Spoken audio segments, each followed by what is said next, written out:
The cherubim have served as protectors of God's holiest places from the very dawn of existence. Still, the full account of their story remains unknown to most.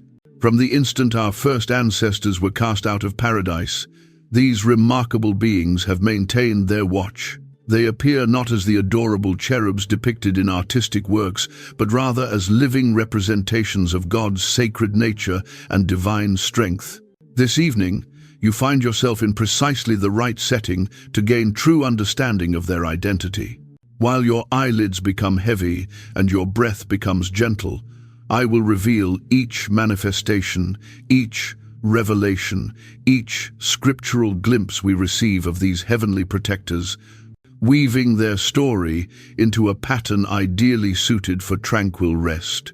However, before settling in completely, please think about pressing the like button and the subscribe option if you haven't done so yet.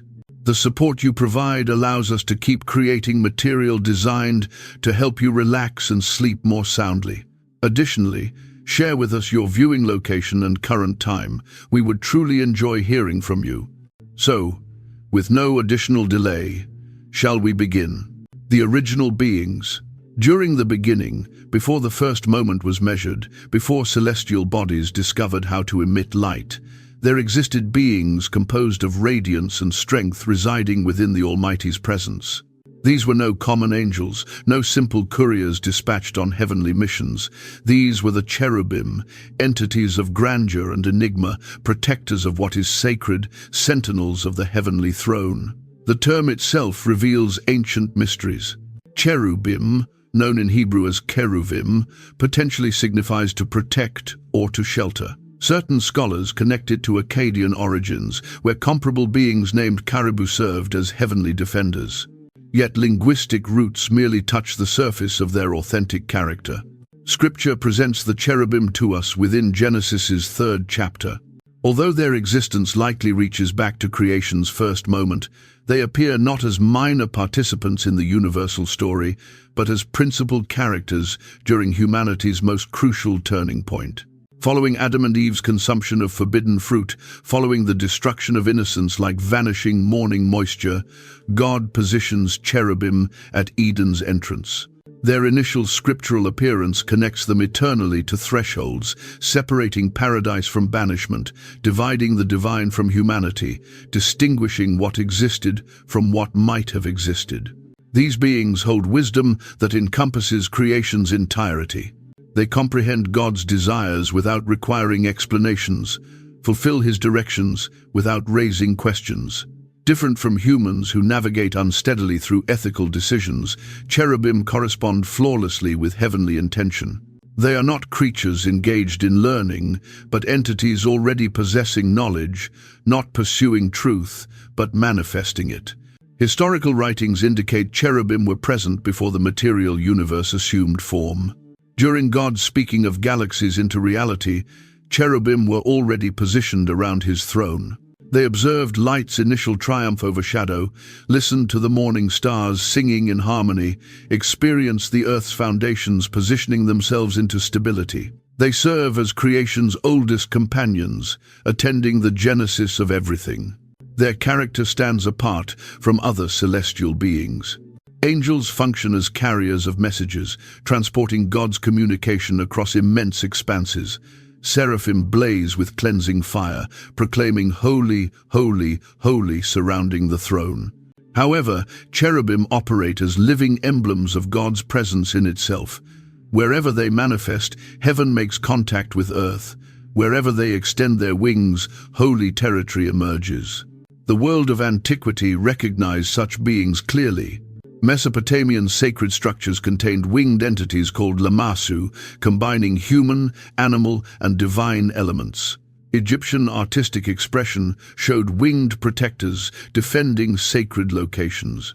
Yet, biblical cherubim surpass these historical comparisons. They are not simply representational but genuine, not exclusively artistic but living. Hebrew tradition maintains that cherubim display 4 faces, 4 wings, hands resembling humans, and feet appearing like polished bronze.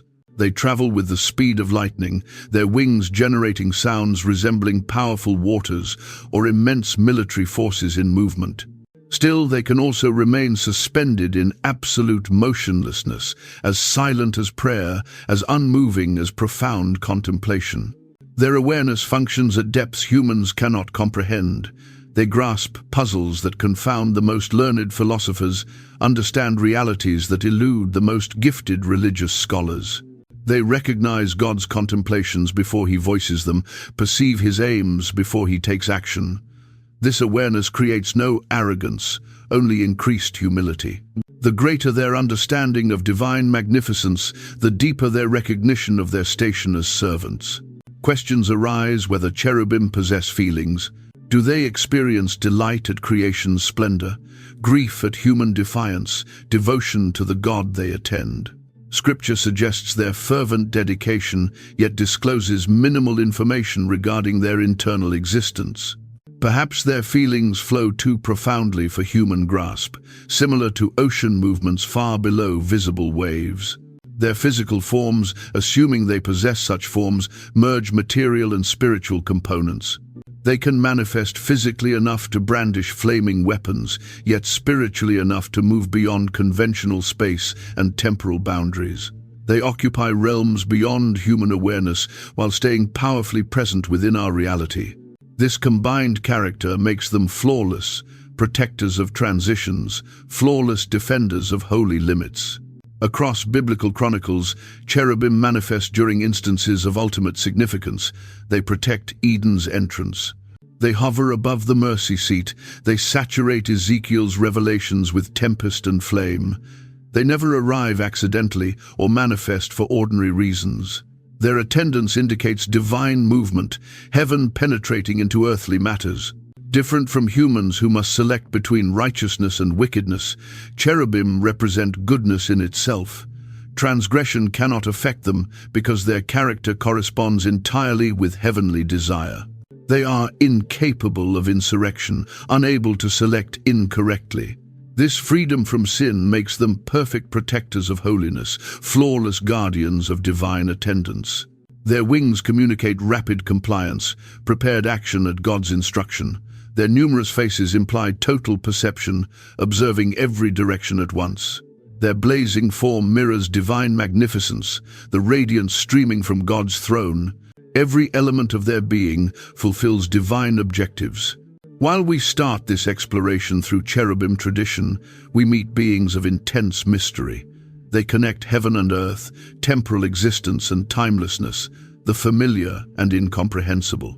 They remind us that existence stretches far past human awareness, that unseen dimensions overflow with intentional existence. Within their attendance, we perceive the magnificent glory encircling God's throne, the heavenly structure that supports all creation. The blazing weapon Eden remained flawless in the twilight radiance. Its waterways moved like flowing crystal, its vegetation laden with fruit that remained perpetually attached. Yet, perfection had suffered violation. Confidence had suffered fracture. Humanity's initial dwelling had become humanity's initial deprivation, and the entrances that previously opened in greeting now remain sealed in condemnation. The moment develops with fearsome magnificence. Adam and Eve, dressed presently in animal coverings rather than radiance, proceeded toward Eden's eastern entrance for their final passage. Behind them remains the garden, where they journeyed with God during the day's cooler hours, where every plant was appealing to observe and beneficial for consumption, where the tree of life remained standing, extending its valuable offering. Before them stretches a realm of thorns and labor, of suffering and mortality, of postponed aspirations and delayed expectations. However, they do not proceed alone into banishment. God in person fashions their clothing, his hands operating with heavenly gentleness to conceal their disgrace. Even during condemnation, compassion pours forth. Even during expulsion, devotion continues. The Maker who must banish his creations still addresses their requirements, still shields them from additional damage. The eastern entrance of Eden transforms into humanity's initial encounter with supernatural force. At this location, God positions the cherubim not as ornamental elements, but as protectors, not as representations, but as watchmen. They manifest in their complete magnificence, beings of living flame and awesome splendor, their attendance making the atmosphere in itself appear consecrated. Among them, or potentially as component of them, burns a weapon unlike any blade created by mortal craftsmanship. This sword blazes without requiring fuel, severs without making contact, travels with its own awareness. The Hebrew scripture describes it as the flame of a weapon that rotated in every direction, implying perpetual movement, unending alertness. It revolves and turns, establishing barriers of fire that transform and move but never diminish. This is no common flame. Fire throughout Scripture frequently symbolizes God's attendance, the blazing shrub that remained unconsumed, the pillar of flame that guided Israel through desert darkness, the flame tongues that descended during Pentecost. The blazing weapon carries heavenly jurisdiction, burns with consecrated force.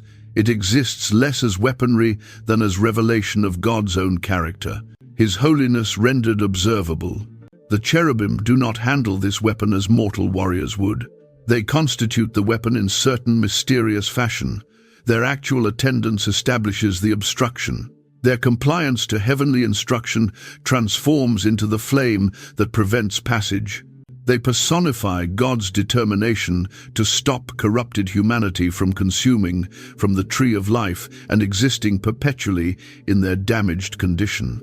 Picture approaching that entrance as Adam or Eve could have, attracted by recollections of lost paradise. The recognizable route curves through progressively unusual landscape. The atmosphere becomes dense with force. Radiance starts to curve and flicker. Then the cherubim become observable, not distinctly initially, but as activity in the flame, as figures inside the burning. Their faces could be human, yet their eyes contain awareness too immense for mortal consciousness. Their shapes could be recognizable, yet their attendance weighs like the environment of another dimension. They do not voice threats or deliver cautions. Their actual being serves as both threat and caution, their quietness more expressive than any speech. The blazing weapon travels with mesmerizing pattern. Occasionally it moves in wide sweeps, encompassing the complete path to the tree of life. Occasionally it divides into numerous blades, establishing a maze of fire through which no route can be discovered. Constantly it burns, constantly it rotates, constantly it protects. This moment has troubled human creativity for thousands of years. Visual artists have illustrated it, writers have composed about it, visionaries have imagined it in innumerable variations. Yet the actuality exceeds every artistic effort. Here exists the initial supernatural obstruction in human chronicle, the initial perception of abilities beyond earthly understanding. The tree of life continues growing in Eden's center. Its fruit continues gleaming with potential, yet that potential presently holds peril. Humanity in its corrupted condition cannot securely consume eternal life. To exist perpetually while damaged by transgression would constitute affliction, not favor. The cherubim protect humanity from its own frantic longing, shield people from the very element they believe they desire most. Certain traditions propose the blazing weapon symbolizes God's message in itself, penetrating, piercing, separating between soul and spirit. Others perceive it as the regulations that arrived subsequently through Moses, exposing transgression and blocking the path to righteousness. Additional interpreters understand it as the gospel that would eventually establish secure passage, returning to the tree of life. The cherubim in themselves stay mysterious. Do they experience sympathy for the banished humans? Do they comprehend the catastrophe developing? Or do they simply fulfill duty, flawless in their compliance, constant in their objective? Their feeling existence remains concealed behind flame and magnificence. While centuries advance, the blazing weapon maintains its perpetual observation. Kingdoms emerge and collapse, civilizations flourish and decline, yet the cherubim stay at their stations. They do not become exhausted or lose concentration. They do not question whether their vigil fulfills any function. They simply protect as they received instruction to protect. The eastern entrance of Eden transforms into humanity's initial instruction in the character of consecration. God's attendance creates both favor and peril, both existence and mortality. To draw near the divine, inadequately prepared, signifies destruction. To pursue God's blessings without God's authorization creates condemnation. The cherubim communicate these realities without language through their burning attendance alone. Still, even within this moment of banishment and condemnation, expectation flickers. The tree of life continues growing. The root returning persists, although it stays prevented, and the cherubim who protected serve the identical God who assured that the woman's descendant would eventually defeat the serpent's skull. Their weapons prevent the passage presently, yet weapons can be withdrawn when the moment arrives appropriately. Celestial design. When God selected to reside among his community, he did not abandon the plan to mortal creativity. Every fiber, every gilded element, every consecrated measurement held heavenly importance. The tabernacle, and subsequently the temple, transformed into earthly reproductions of celestial truths, and cherubim occupied both with their enigmatic attendants. Moses ascended Mount Sinai through masses dense with divine magnificence. For 40 days and evenings he remained in God's attendance, obtaining not exclusively commandments, but designs for consecrated territory. The directions arrived with heavenly exactness. Specifications for length, width, height, which timber to employ, which minerals to shape, which hues to incorporate into material. Nothing remained to randomness or individual taste. The cherubim manifested across these consecrated designs, incorporated into the actual material of veneration. They were not secondary thoughts or decorative supplements, but essential components of heaven's design rendered evident on earth. Their representations would encircle the Israelites as they drew near God, reminding them of the supernatural dimension that pressed closely against their own. The deepest curtain of the tabernacle blazed with cherubim, representations created in blue and purple and scarlet. Master artisans, saturated with heavenly spirit, embroidered these beings into the material with golden threads. The creation demanded ability beyond typical human capacity. Craftsmanship, motivated by the identical God who shaped the original cherubim from radiance and flame. These embroidered protectors were not motionless representations, but appeared to shift inside the weave to observe with eyes that transformed as religious leaders moved past. The golden threads captured lamplight and appeared to flicker with their own fire. Observers mentioned experiencing observation not by simple artwork, but by attendances residing inside the artistic depiction. The drapes that separated holy territory from ordinary territory displayed comparable cherubim patterns. They existed as watchmen in fiber and valuable mineral protectors incorporated into the obstructions between earthly and divine. To move past these drapes signified entering progressively consecrated space, traveling nearer to the dimension where cherubim inherently resided. Yet the most stunning cherubim crowned the Ark of the Covenant in itself. At this location, artisans labored not with fiber, but with unmixed gold, shaping out two representations that oriented toward each other across the mercy seat. These were not modest ornaments, but considerable attendances, their wings extending to make contact above the consecrated container that contained God's agreement with his community. The golden cherubim held lifelike precision despite being shaped from valuable mineral.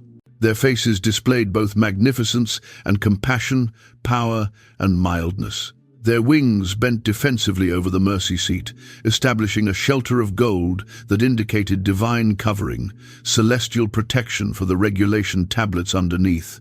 Among these golden wings, God assured to assemble with Moses and communicate with him. The territory above the mercy seat transformed into Earth's nearest equivalent to the heavenly throne chamber. At this location, the unseen God selected to reveal his attendance, communicating from the dimension where living cherubim perpetually fulfilled duty. The representation flowed more profoundly than artistic magnificence. Gold symbolized divine character, incorruptible and valuable. The cherubim's station above the regulation tablets indicated divine compassion covering human inadequacy. Their wings, making contact above the mercy seat, established a consecrated shelter, a throne chamber where righteousness and sympathy united. When the tabernacle reached completion and the magnificence of the Lord saturated it, the embroidered and golden cherubim appeared to react to their original motivation. Religious leaders mentioned observing the material representations transform and flicker, and the golden shapes manifest to inhale with subtle vitality. Artistic expression had transformed into a portal into celestial actuality. Solomon's temple broadened these cherubim concepts into even more magnificent design. The Holy of Holies contained two enormous cherubim, shaped from olive timber and covered with gold. These giants measured 15 feet tall, their wings covering the complete breadth of the inner sanctuary. One wing of each cherub made contact with the temple barrier, while their interior wings assembled in the middle, establishing a golden shelter over the ark underneath. The temple barriers in themselves flourished with cherubim engravings, their shapes repeated in limitless variation across the consecrated construction. No surface stayed unadorned. No territory lacked their defensive attendants. Observers entered a realm where cherubim observed from every perspective, where heaven's protectors preserved perpetual observation over earthly veneration. The bronze reservoir in the temple courtyard rested upon 12 bronze cattle, their shapes reflecting the ox face of Ezekiel's cherubim. The water container in itself sparkled with engravings of cherubim and palm vegetation, establishing a moment of Eden restored. Paradise recovered through consecrated design. These artistic depictions fulfilled numerous functions beyond simple decoration. They instructed worshippers regarding celestial truths, reminding them that unseen dimensions encircled their observable realm. They established environment suitable for divine meeting, territories where earthly and celestial could securely assemble. The cherubim representations also operated as cautions and assurances. Cautions because they remembered Eden's blazing weapon, the obstructions between holy and ordinary, the peril of drawing near God, inadequately prepared. Assurances because they indicated divine defense, celestial protection over those who pursued God with appropriate respect. Artisans who labored on these consecrated undertakings mentioned remarkable occurrences. Abilities appeared enhanced, past typical capacity. Motivation poured like water from an inexhaustible source. Certain individuals spoke of visions where they observed the celestial originals of what they struggled to establish. Revelations that directed their hands and influenced their comprehension. The devastation of Solomon's temple by Babylonian military forces indicated the conclusion of this golden period of cherubim design. The engraved protectors ascended in flames. The golden representations were liquefied or transported into banishment. Yet their recollection persisted, maintained in scripture and consecrated tradition, anticipating the day when an even superior temple would emerge, not constructed with hands, but perpetual in the heavens. Ezekiel's revelation commences. Near the waterway Shebar in Babylon, distant from Jerusalem's devastated temple, a religious leader named Ezekiel obtained revelations that would transform human comprehension of divine magnificence. The year was 593 before Christ. The banishment weighed heavily on Hebrew spirits, and numerous individuals questioned whether God had forsaken his community. Then the heavens parted, and Ezekiel observed what no mortal eyes had experienced since Moses upon the mountain. The revelation commenced with wind, not the mild breeze of twilight or the constant blow of periodic transformation, but a tempest that appeared to transport the actual breath of timelessness. This wind arrived from the north, uncommon for that territory, carrying something unprecedented in its intense grasp. Historical Hebrew contemplation frequently connected the north with enigma and divine residence. From this orientation of mysteries, the tempest drew near. Inside the windstorm, fire flickered and moved, yet not common flame. This fire restrained itself, moving in designs that challenged natural regulation. It burned without utilizing fuel, blazed without destroying what encircled it. The fire appeared alive, conscious, traveling with intention rather than random force. Surrounding it, brightness collected like concentrated daylight, establishing a radiance of magnificence that pained to view directly. From the center of this supernatural tempest, Ezekiel perceived something that language could scarcely hold, the resemblance of 4 living entities. They appeared, not progressively, but instantly, as if moving through a barrier between dimensions. Their manifestation tested every classification of earthly existence, merging components that nature maintained separated, combining shapes that appeared impossible to join.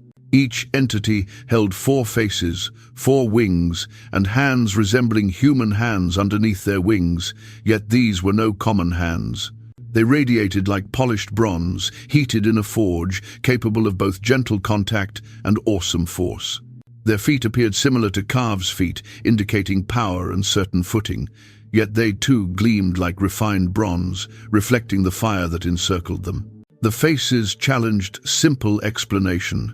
Each entity bore the face of a man, observing forward with awareness and dignity. To the right position, the face of a lion gazed with royal jurisdiction and intense bravery. On the left, an ox face reflected patient power and sacrificial duty. Behind, the face of an eagle soared with penetrating vision and rapid flight. 4 faces, 4 viewpoints, 4 elements of divine character reflected in living shape. Their wings traveled with synchronized exactness. 2 wings of each entity joining with their companions' wings, establishing a shelter of feathers that communicated of harmony and objective.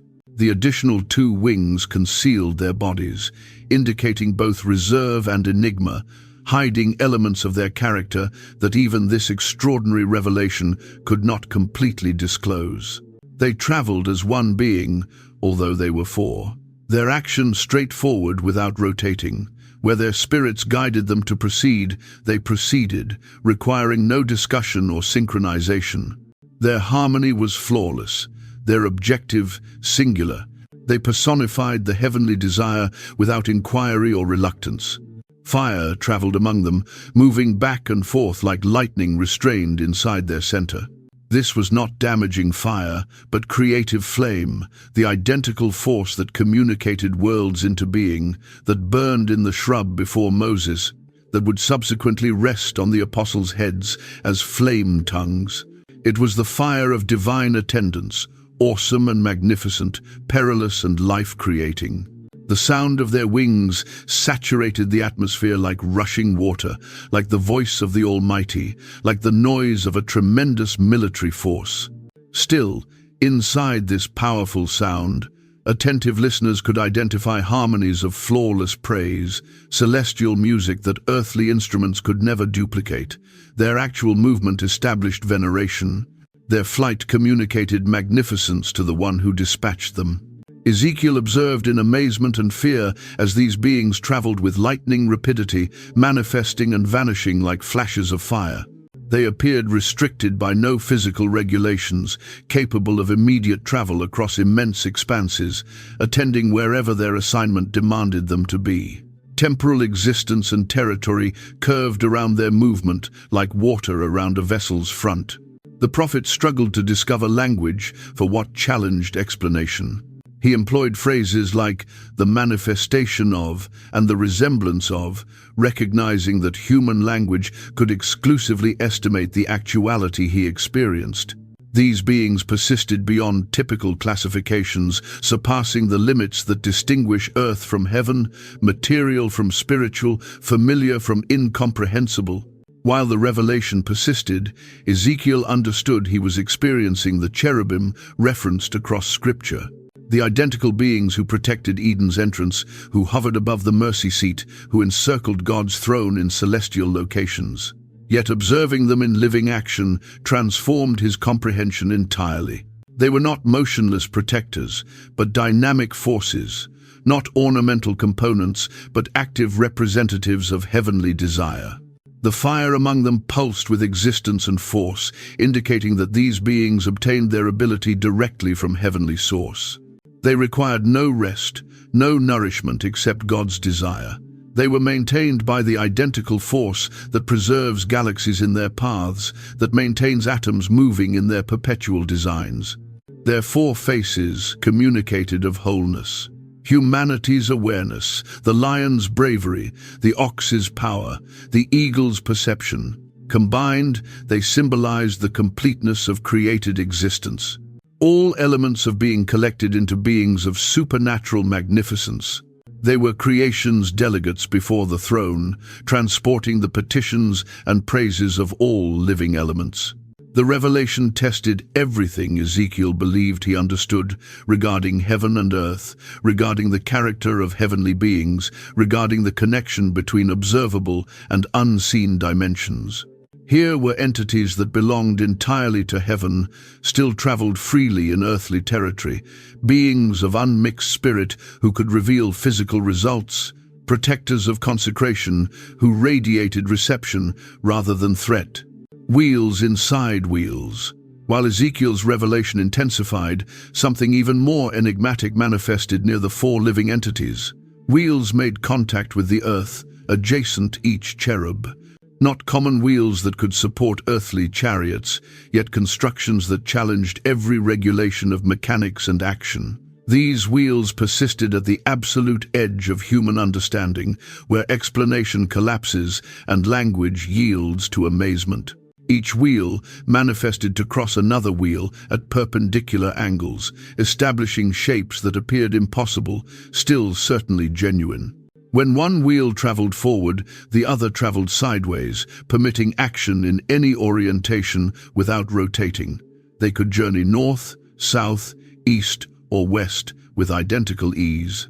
Their movement unrestricted by the constraints that restrict earthly transportation to singular orientations. The wheels extended high and awesome, their edges saturated with eyes throughout their perimeter. These were not ornamental eyes or representational depictions, but genuine organs of observation that observed and perceived everything inside their range. They observed the past and future as distinctly as the present, sensed concealed contemplations as readily as observable behaviors. Nothing evaded their observation, nothing stayed concealed from their perception. The edges in themselves sparkled like valuable stones, potentially beryl or chrysolite, capturing and reflecting the heavenly fire that blazed among the cherubim. The wheels appeared shaped from concentrated radiance, solid, still translucent, material, still spiritual. They personified contradiction, substantial enough to contact earth, still light enough to ascend through heavens. When the cherubim traveled, the wheels traveled with them, ascending from the earth or positioning upon it as their supernatural companions guided. The wheels held no separate desire, yet reacted flawlessly to the spirits of the living entities. Where the cherubim spirits selected to proceed, there the wheels proceeded also, showing flawless harmony between different classifications of celestial beings. The sound of their action joined the symphony of wings and fire, a profound rumbling that communicated of tremendous force maintained in flawless restraint. Like distant thunder or grinding millstones, the wheels proclaimed divine movement across both earthly and celestial dimensions. Their movement indicated instances when timelessness crossed temporal existence, when heaven made contact with earth. These wheels symbolized mobility past anything earthly consciousness could comprehend. They were not restricted by routes or constrained by landscape. Mountains could not prevent their route. Oceans could not reduce their advancement. They traveled through realms that humans scarcely understand, journeying immediately between the throne chamber of God and the most distant corners of creation. The eyes inside their edges indicated omniscience, the heavenly capacity to observe and recognize all elements at once. Past, present, and future remained equally accessible to their observation. They experienced the initial dawn and the concluding sunset, witnessed every sparrow's descent, and calculated every hair on human heads. Their perception penetrated disguises, pierced deceptions, disclosed reality in all its exposed magnificence. Ezekiel observed as the wheels showed their supernatural character. They could reduce to move through narrow territories, or broaden to occupy immense regions. They could transform light as atmosphere or solid as stone, transparent as crystal or opaque as mineral. Their material reacted to heavenly desire, adjusting to whatever function God demanded. The crossing of wheel inside wheel established a perception of wholeness and flawlessness. No orientation stayed unaddressed, no perspective of drawing near remained undefended. They could react immediately to any heavenly instruction, travel instantly in any demanded orientation. Their pattern personified the heavenly characteristics of universal attendance and unlimited force rendered observable. Certain scholars propose these wheels symbolize the natural realm in itself, creation fulfilling duty as God's chariot, the universe traveling at heavenly guidance. Others perceive them as representations of divine providence, the concealed wheels of chronicle that rotate according to God's perpetual design. Additional interpreters understand them as literal transportation of supernatural movement, permitting celestial beings to navigate the universe. The eyes inside the edge communicated to divine awareness that penetrates all enigmas. Nothing could be concealed from those innumerable observant eyes. They observed into human spirits, sensed angelic contemplations, experienced the secret assemblies of nations and the private petitions of individuals. Their observation was both reassuring and awesome. Reassuring to those who pursued righteousness, awesome to those who favored shadow. The wheel's capacity to travel in any orientation without rotating indicated divine liberation from constraints that restrict created beings. While humans must select between options, divine perception encompasses all opportunities at once. While earthly rulers must concentrate on singular problems, divine concentration embraces all matters at once.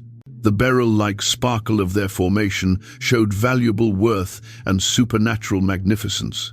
These were not crude mechanisms, yet artistic masterworks, operational sculptures that merged utility with aesthetic flawlessness.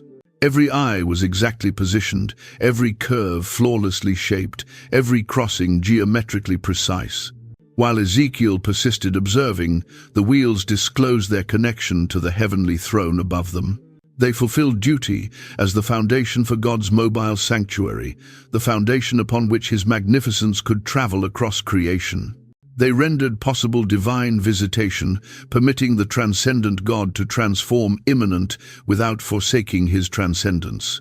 The prophet understood he was experiencing divine universal attendance in movement, God's capacity to be everywhere at once, without being restrained by any position. The wheels with their eyes and their crossing action symbolized this enigma rendered observable, this impossible opportunity shown before human eyes. The revelation of wheels inside wheels tested human presumptions regarding divine character and divine movement. God was not restricted to temples or constrained to particular positions. His throne could travel, His attendants could journey, His magnificence could manifest wherever His functions demanded. The wheels rendered this mobility feasible, fulfilling duty as the transportation of divine visitation. This supernatural movement mechanism functioned by different regulations than earthly transportation. It operated on spiritual force rather than physical fuel, navigated by heavenly desire rather than earthly charts. Its destination was constantly flawless, its coordination constantly exact, its function constantly fulfilled. Faces and representations. The 4 faces of each cherub contained enigmas that religious scholars would contemplate for thousands of years. Each face symbolized not simply an animal or human shape, yet complete classifications of being. Heavenly characteristics rendered observable. Creation's own language communicating of its creator's character. To comprehend these faces was to perceive the actual nature of God in person. The human face gazed forward with awareness and perception, symbolizing humanity's distinct station in creation as beings fashioned in God's representation. This face held the dignity of conscious contemplation, the nobility of ethical selection, the magnificence of souls capable of communion with their Maker. It communicated of reasoning and connection, of consciousness that could recognize God and spirits that could cherish him. In historical Near Eastern contemplation, the human face represented the summit of earthly creation, beings who could contemplate, select, establish, and venerate. The cherubim displayed this face to symbolize all rational entities, all souls capable of comprehending heavenly reality and reacting to heavenly devotion. It was the face that could weep with grief, or radiate with delight, convey appreciation, or petition for compassion. To the right, the lion's face blazed with royal jurisdiction and intense bravery. Lions were monarchs of creatures, rulers of the animal domain, representations of power that recognized no fear. This face symbolized God's sovereign magnificence, his force over all creation, his jurisdiction that none could test. It was the face of heavenly kingship, of condemnation that could not be evaded, of power that could not be defeated. The lion face also communicated of defensive intensity, the anger that protects righteousness and eliminates wickedness. Like a lion protecting its young, God's anger emerged not from trivial annoyance, yet from profound devotion for what was righteous and magnificent and genuine. This face could roar with awesome force when consecration was endangered or righteousness was refused. On the left position, the ox face reflected patient power and sacrificial duty. Oxen were creatures of labor, entities that fulfilled duty faithfully without protest, animals whose power rendered human civilization feasible. This face symbolized God's readiness to carry the loads of his creation, to fulfill duty even while ruling, to sacrifice for those he cherished. The ox face indicated endurance that never weakened, power that never diminished, duty that never stopped. It communicated of divine faithfulness that persisted through humanity's worst inadequacies, of devotion that continued despite repeated disloyalty, of favor that poured even when unmerited and unwanted. Behind, the eagle's face ascended with rapid perception and celestial viewpoint.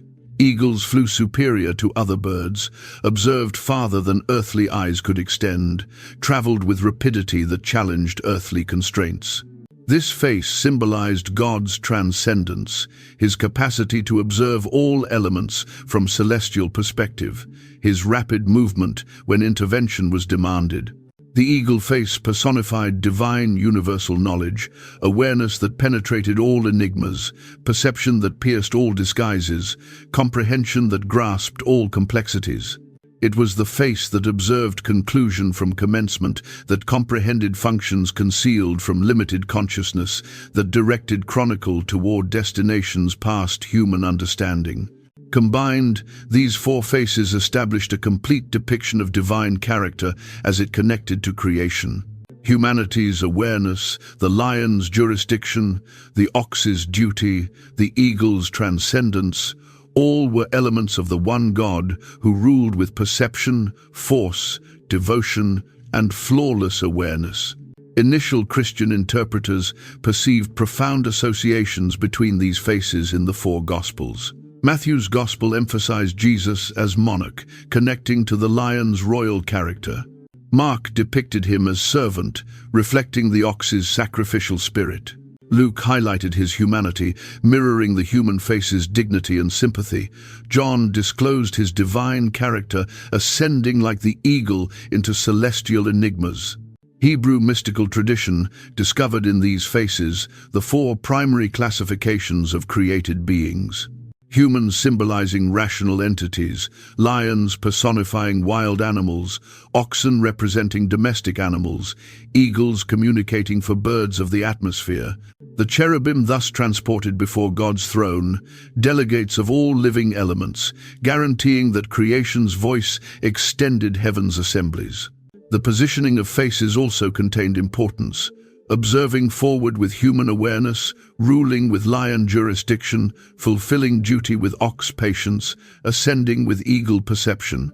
This was the heavenly design for leadership, the celestial pattern for jurisdiction exercised in devotion. Certain traditions indicated that individual cherubim could emphasize one face over others at different instances, permitting their manifestation to transform according to heavenly functions. When compassion was required, the human face could transform prominent. When condemnation was demanded, the lion's appearance could blaze forth. When duty was requested, the ox character could dominate. When transcendent movement was essential, the eagle element could ascend to the foreground. The faces never opposed each other, but functioned in flawless unity, just as God's characteristics never clashed despite their seeming conflicts. Divine righteousness and compassion, transcendence and closeness, jurisdiction and duty, all merged flawlessly in the cherubim's manifestation as they did in God's own character. Medieval scholars of angels disputed whether these faces were visible at once or manifested in progression, whether they were exact descriptions or representational emblems, whether cherubim in heaven genuinely held these shapes, or whether Ezekiel observed them modified for human comprehension. Yet all concurred that the faces disclosed intense realities regarding divine character and divine movement. The faces reminded witnesses that God could not be compressed into singular characteristics or basic classifications. He was at once transcendent and close, forceful and mild, righteous and compassionate, sovereign and dutiful. The cherubim personified these apparent contradictions, showing that divine flawlessness incorporated rather than dismissed complexity. As protectors of divine consecration, the cherubim's faces cautioned that drawing near God demanded recognition of his entire character. One could not petition exclusively to divine compassion while disregarding divine righteousness, could not assert divine devotion while dismissing divine jurisdiction. The four faces demanded acknowledging the complete actuality of divine character, thrones and seats of power. Beyond the cherubim and their enigmatic wheels, Ezekiel's revelation disclosed something even more magnificent, the manifestation of a throne that appeared shaped from heaven's own radiance. This was not simply furniture for divine repose, but the actual seat of universal jurisdiction, the middle from which all creation obtained its instructions, the central point where righteousness and compassion assembled in flawless equilibrium. The throne manifested as a sapphire stone, blue as profound ocean depths or cloudless summer atmosphere. Yet this was no common gemstone. It blazed with interior fire, translucent, still solid, magnificent past earthly contrast. The sapphire communicated of divine transcendence, of magnificence that surpassed human creativity, of worth that exceeded all earthly riches. Historical traditions maintained that sapphire symbolized divine perception and divine faithfulness. Its blue hue indicated heaven in itself, the dimension where God resided in unapproachable radiance. Its firmness communicated of unchanging divine character, qualities that neither temporal existence nor situation could modify. Its transparency mirrored divine reality that nothing could conceal or distort. Upon this throne remained seated the manifestation of a man, although the figure blazed with fire and brilliance that rendered direct observation impossible. From his middle upward, he manifested like gleaming minerals saturated with fire. From his middle downward, he appeared like fire in itself, brilliant past description. Surrounding him, brightness radiated. Brightness radiated like a rainbow in masses on a rainy day. This was the magnificence of the Lord, not God in person. For no individual could observe God and continue living, but the revelation of divine attendance that limited consciousness could endure. The human manifestation indicated God's individual character, his capacity to connect to his creations. The fire communicated of his consecration, the consuming force of absolute purity that incinerated all imperfection. The rainbow surrounding the throne remembered God's agreement with Noah, his assurance never once more to eliminate the earth by flood. Even in this revelation of universal jurisdiction and divine condemnation, compassion's hues curved through the moment.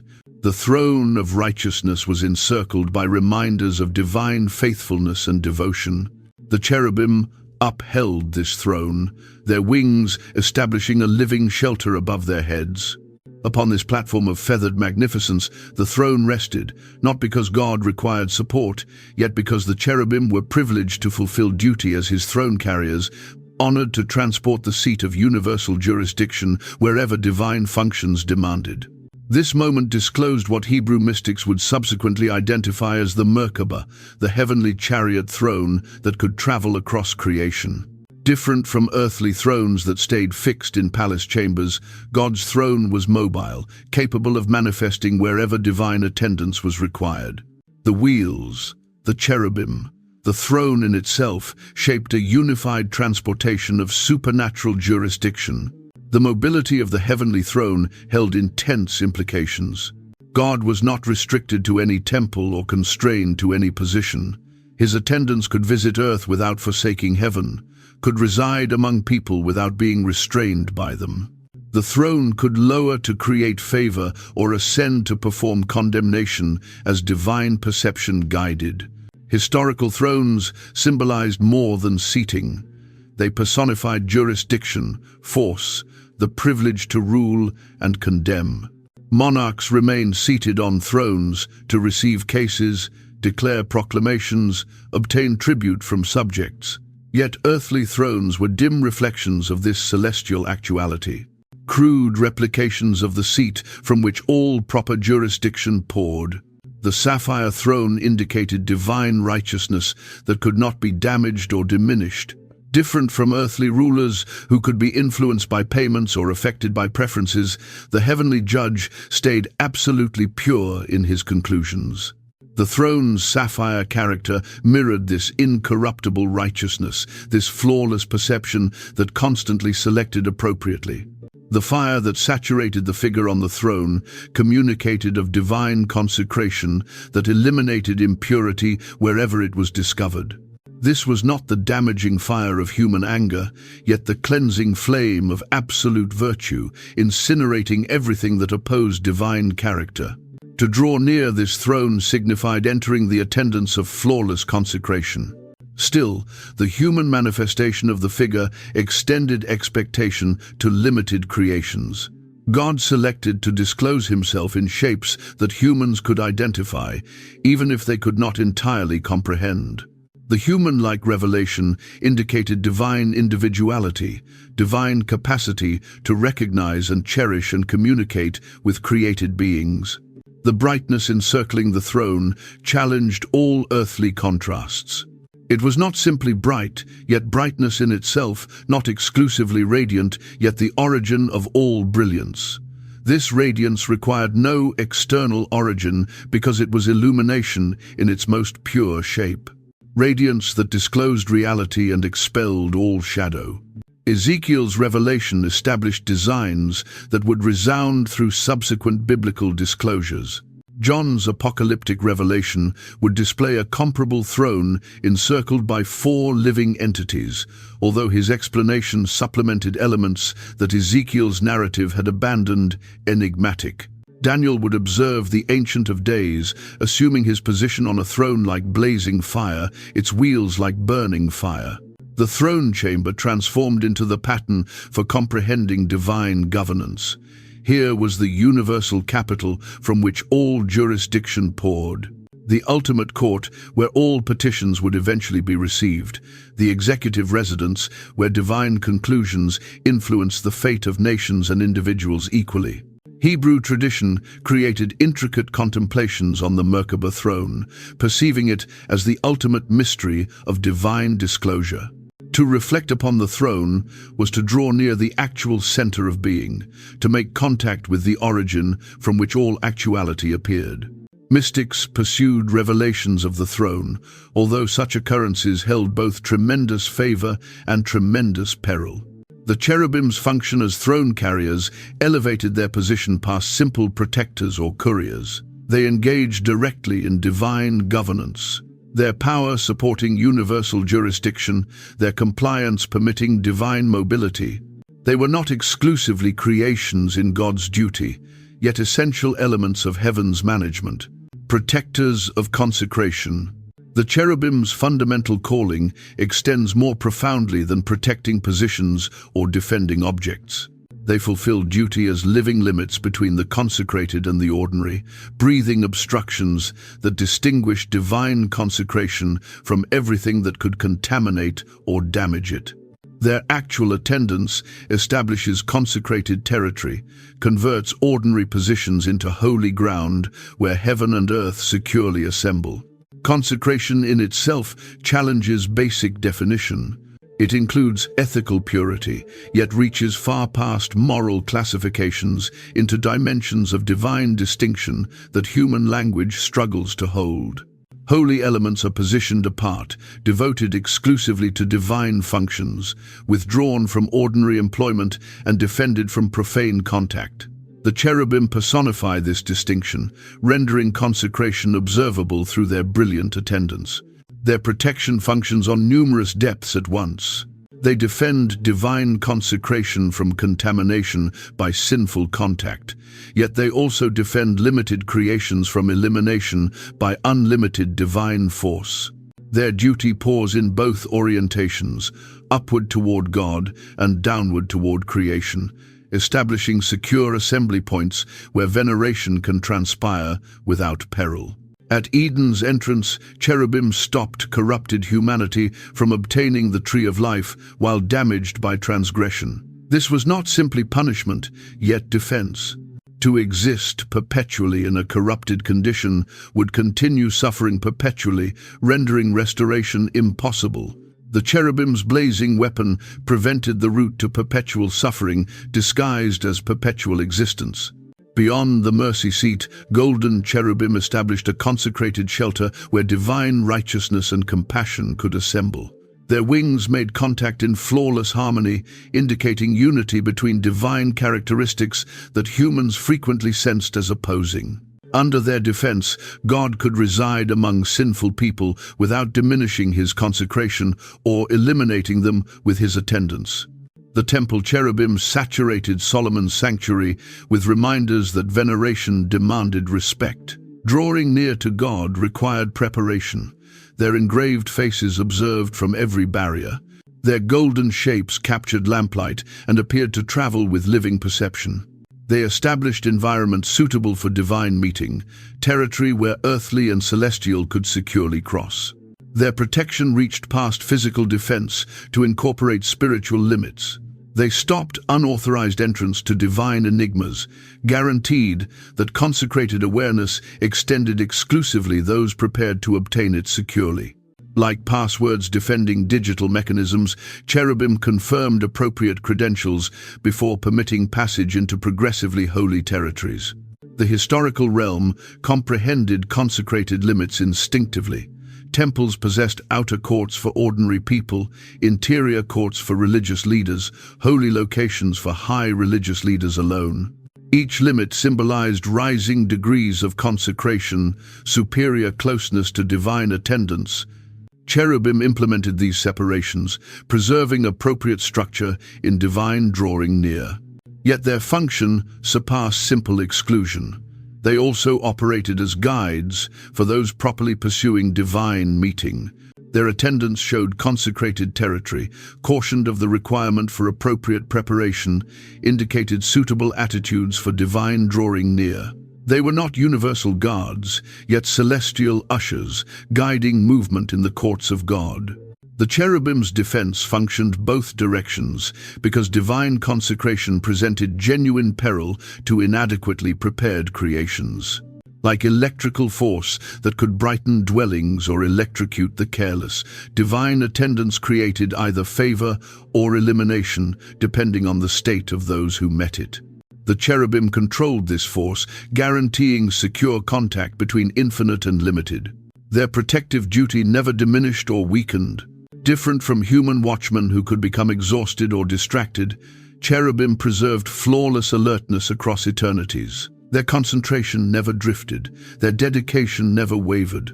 They fulfilled duty as perpetual, unchanging obstructions between holy and profane. The character of their defense adjusted to transforming situations without diminishing fundamental principles. At Eden, they brandished blazing weapons. In the tabernacle, they extended defending wings. In Ezekiel's revelation, they transported the heavenly throne. Their approaches differed, yet their objective stayed perpetual, maintaining consecration while permitting proper entrance to divine attendance.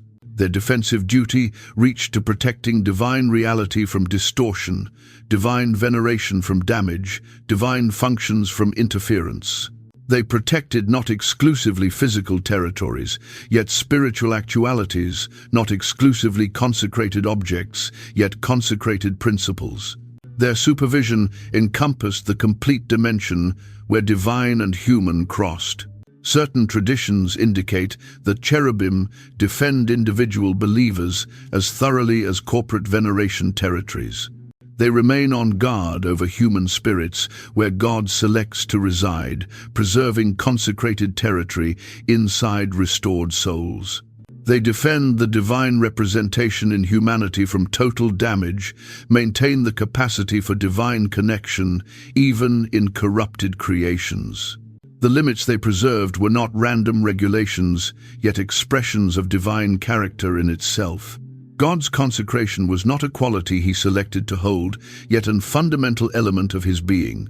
The cherubim's protective duty mirrored this necessity, defending what could not be transformed or diminished without eliminating divine character in itself.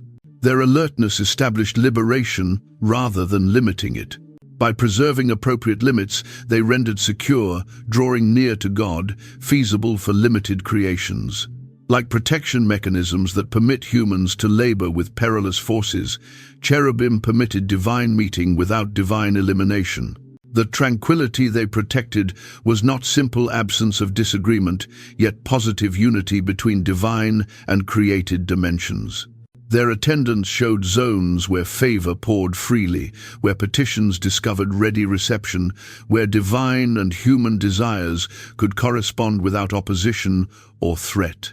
In the Holy of Holies, profound inside the temple's center, past the outer courts where masses collected, beyond the holy location where religious leaders fulfilled daily duty, remained the most consecrated territory on earth, the Holy of Holies. Here, in flawless quietness, interrupted exclusively by the high religious leader's footsteps once each year, two golden cherubim maintained perpetual observation over the Ark of the Agreement. These were not the modest, decorative representations that contemporary creativity could imagine, yet enormous sculptures that commanded the complete consecrated chamber. Shaped from olive timber and covered with unmixed gold, they measured 15 feet tall, their wingspans extending from barrier to barrier of the interior sanctuary. Their attendance saturated the territory with burden of magnificence, converting simple design into a doorway to heaven in itself. The artisans who formed these cherubim labored under heavenly motivation. Their abilities enhanced past typical human capacity. Every bend of wing and element of face appeared from hands directed by the identical spirit who had inhaled existence into the initial humans. The labor demanded not exclusively artistic ability, yet spiritual awareness, capacity to convert celestial actualities into earthly shapes. The two cherubim oriented toward each other across the golden mercy seat, their expressions calm, still alert, tranquil, still forceful. Their faces merged human awareness with divine magnificence, establishing countenances that communicated of both close awareness and universal jurisdiction. They observed not outward toward intruders, yet inward toward each other, and downward toward the consecrated ark underneath. Their wings bent gracefully upward and inward, the tips making contact above the mercy seat to establish a golden shelter. This was no simple decorative component, yet the earthly depiction of God's throne chamber, the territory where divine attendants selected to reside among his community. Among those golden wings, the unseen God rendered himself recognized to human servants. The mercy seat in itself gleamed with the identical unmixed gold as the cherubim who hovered above it. Here, once each year, on the day of reconciliation, the high religious leader sprinkled sacrificial blood to conceal the transgressions of Israel. The cherubim experienced this consecrated drama, their attendance providing solemnity to humanity's most frantic requirement and God's most generous provision. Underneath the mercy seat inside the ark in itself remained the stone tablets of the regulation, the actual commandments inscribed by God's finger on Mount Sinai. The golden container of manna rested there as thoroughly, memorial of divine provision in wilderness journeying. Aaron's rod that sprouted communicated of divine selection and jurisdiction. These riches symbolized Israel's complete connection with God, regulation, favor, and leadership. The cherubim stationed beyond these consecrated objects held intense significance. Their wings indicated divine compassion, concealing human inadequacy, favor hovering above condemnation. The regulation that condemned discovered protection under wings of gold, as if divine devotion converted righteousness into opportunity for restoration rather than elimination. Radiance inside the Holy of Holies arrived not from lamps or natural origins, yet from the divine attendance in itself. The Shekinah magnificence, the observable revelation of God's attendance, rested among the cherubim's wings, brightening the consecrated territory with brilliance that no earthly origin could generate. This radiance required no fuel, projected no shadows, and never diminished or flickered. The quietness in this deepest chamber held quality different from any earthly silence. It was not simple absence of sound, yet positive tranquility, the profound stillness that arrives from flawless structure and total security. Inside this quietness, the cherubim preserved their observation, their attendance more expressive than any language. Exclusively, one human being could penetrate this territory, and exclusively once each year. The high religious leader, carrying the blood of reconciliation and the names of Israel's 12 tribes, moved among the curtain's cherubim embroidered drapes to remain before the living throne of God. Even then, he penetrated with trembling and bells connected to his clothing, so those outside could recognize he continued living. The high religious leader's annual passage reenacted humanity's most profound longing, to draw near the divine attendance without fear, to remain before God's throne and discover acceptance rather than condemnation. The cherubim experienced these meetings, their golden faces mirroring both divine consecration and human expectation. When Solomon devoted the temple, the magnificence of the Lord saturated the Holy of Holies so powerfully that the religious leaders could not persist their duty. The cherubim appeared to become alive in that instant, their golden shapes mirroring divine brilliance, their wings manifesting to flutter with supernatural action. Heaven had lowered to earth, and the cherubim indicated the exact position of divine visitation.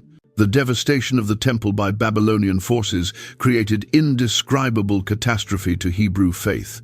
The cherubim ascended in flames or were transported into banishment. Their golden magnificence liquefied or disappeared perpetually. The Holy of Holies remained empty, its consecrated riches dispersed, its divine attendance withdrawn. Still, recollection of the cherubim's observation continued existing, maintained in scripture and tradition.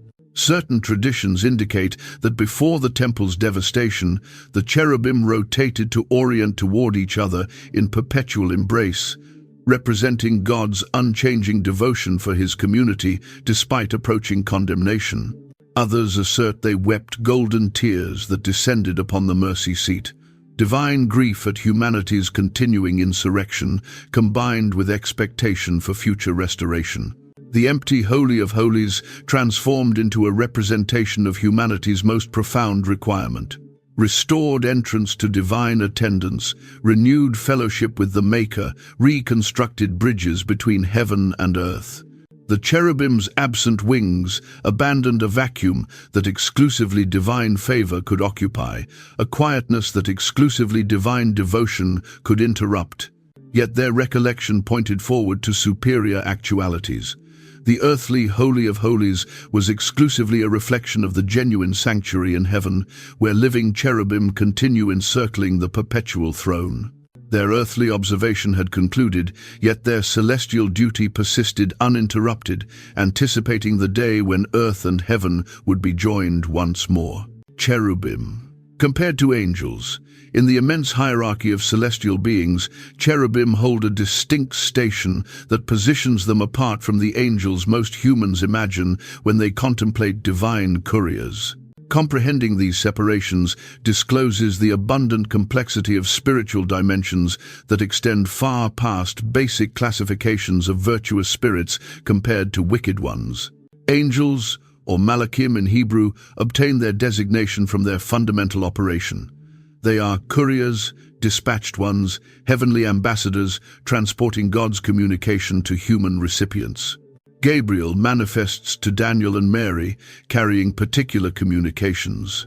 Michael guides celestial military forces in universal warfare. Innumerable unnamed angels proclaim births, transmit cautions, supply direction, and perform divine condemnations across biblical chronicle. These angelic couriers characteristically manifest in human shape, frequently so persuasively human that their supernatural character stays concealed until they disclose themselves. They can consume meals with Abraham, struggle with Jacob, communicate with Joshua, or proclaim favorable news to shepherds. Their manifestation typically reassures rather than horrifies, although their communications occasionally create fear. Cherubim, by opposition, seldom operate as couriers in biblical narratives. They do not create proclamations or transmit divine communications to human recipients. Rather, they fulfill duty as living representations of divine attendance in itself, indicators that show where heaven has made contact with earth, protectors who preserve the limits between consecrated and ordinary territory. While angels frequently manifest individually, one angel to Daniel, one to Mary, two to the women at Christ's burial place, cherubim characteristically manifest in multiples. 2 golden cherubim hover above the mercy seat. 4 living entities encircle Ezekiel's revelation. Their plurality indicates wholeness, corporate testimony to divine magnificence rather than individual assignment. The physical explanations differ dramatically as thoroughly. Angels can manifest so human that their supernatural character stays concealed. Cherubim hold shapes that immediately declare their otherworldly beginning. Numerous faces, wings, hands resembling polished bronze, feet resembling calves' hooves. They cannot be confused for common humans, even for an instant. Seraphim symbolize another separate classification of celestial beings, manifesting in Isaiah's temple revelation, with 6 wings and voices that proclaim, "Holy, holy, holy," surrounding God's throne. Their designation signifies burning ones, indicating their fundamental connection with divine consecration and cleansing. They make contact with Isaiah's lips with burning coals to purify his transgression and prepare him for prophetic duty. The seraphim's 6 wings separate them from cherubim's 4 wings. 2 wings conceal their faces in respect before divine magnificence, 2 conceal their feet in reserve, and 2 permit flight in divine duty. Their song of triple consecration establishes their function as veneration leaders in heaven's courts, voices that declare divine flawlessness. Angels frequently interact extensively with humans, participating in dialogue, supplying reassurance, extending defense, distributing meals. The angel who manifests to Gideon performs a lengthy conversation. The angel who ministers to Elijah supplies food and motivation. Angels appear designed for connection with human beings, capable of comprehending human requirements and reacting suitably. Cherubim, however, seldom participate in direct communication with humans in biblical narratives. Their attendance communicates without language, their shapes declare divine magnificence without clarification. They operate more like living representations than individual communicators, personifying realities too profound for human language to hold sufficiently. The mobility designs also differ significantly. Angels journey from heaven to earth and return once more, traversing between dimensions to fulfill particular assignments. They manifest instantly, transmit their communications, and frequently vanish just as rapidly. Their duty involves action between divine and human spheres. Cherubim manifest more permanently positioned in their functions. They stay at Eden's entrance across human chronicle. They hover above the mercy seat perpetually. Even when they manifest mobile, in Ezekiel's revelation, they travel as a unified collective, transporting the heavenly throne, rather than journeying as individual couriers on distinct assignments. The awareness depths appear different as thoroughly. Angels occasionally appear to discover elements through occurrence, to obtain directions for particular assignments, to function with specific tasks rather than universal awareness. Gabriel clarifies to Daniel that his communication was postponed by spiritual warfare, indicating angels labor inside temporal constraints. Cherubim manifest to hold awareness that surpasses common angelic comprehension. Their numerous faces indicate total viewpoint. Their positioning surrounding God's throne shows entrance to divine assemblies. Their function as throne carriers suggests engagement in universal governance rather than simple communication transmission. The fear element differs significantly between meetings.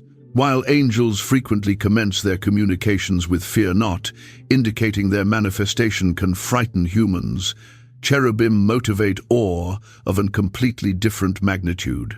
Ezekiel descends on his face in their attendance. Moses cannot observe directly at God among the cherubim.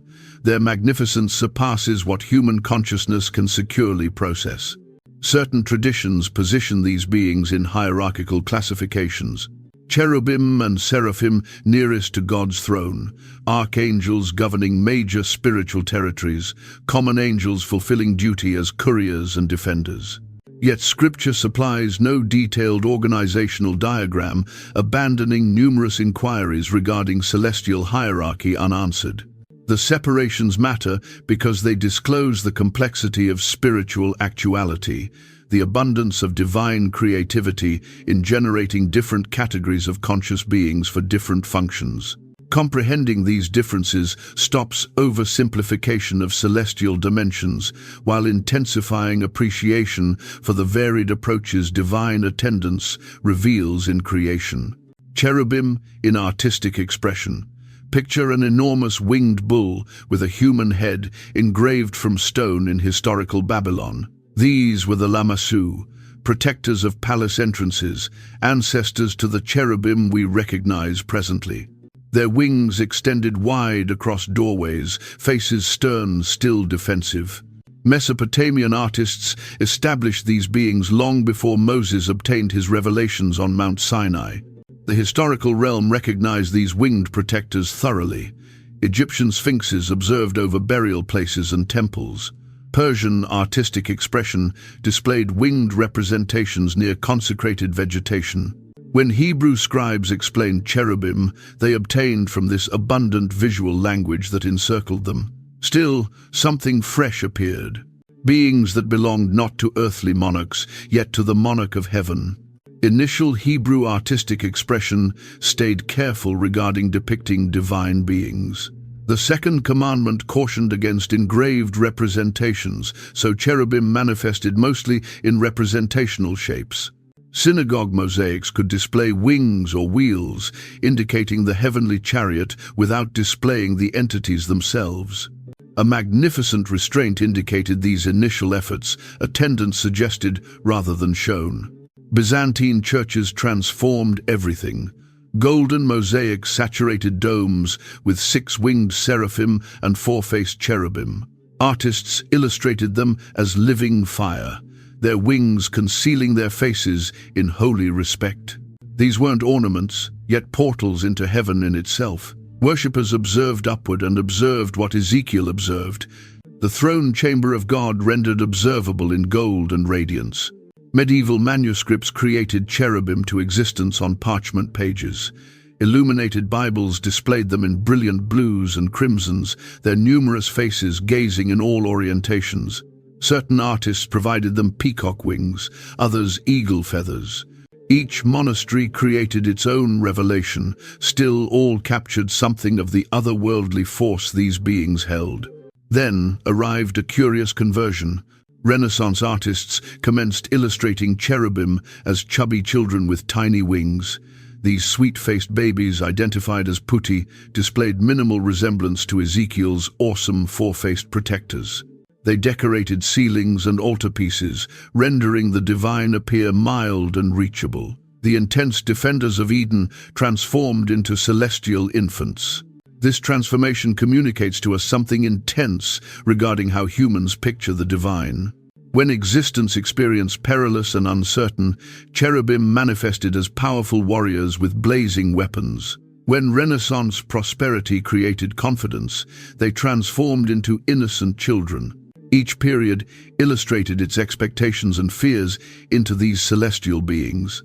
Islamic artistic expression assumed a different route completely. Preventing human shapes, artists established geometric designs that indicated divine attendance without depicting it. Calligraphy transformed into artistic expression with verses regarding angels moving in graceful Arabic script. The cherubim existed in the designs themselves, in the perpetual knots and stellar patterns that communicated of infinity. Gothic cathedrals engraved cherubim into stone, their faces observing over congregations for centuries. These weren't attractive putti, yet serious protectors weathered by rain and temporal existence. They reminded worshippers that divine defense arrived with divine condemnation. Heaven was not exclusively devotion, yet also righteousness, not exclusively compassion, yet also consecration.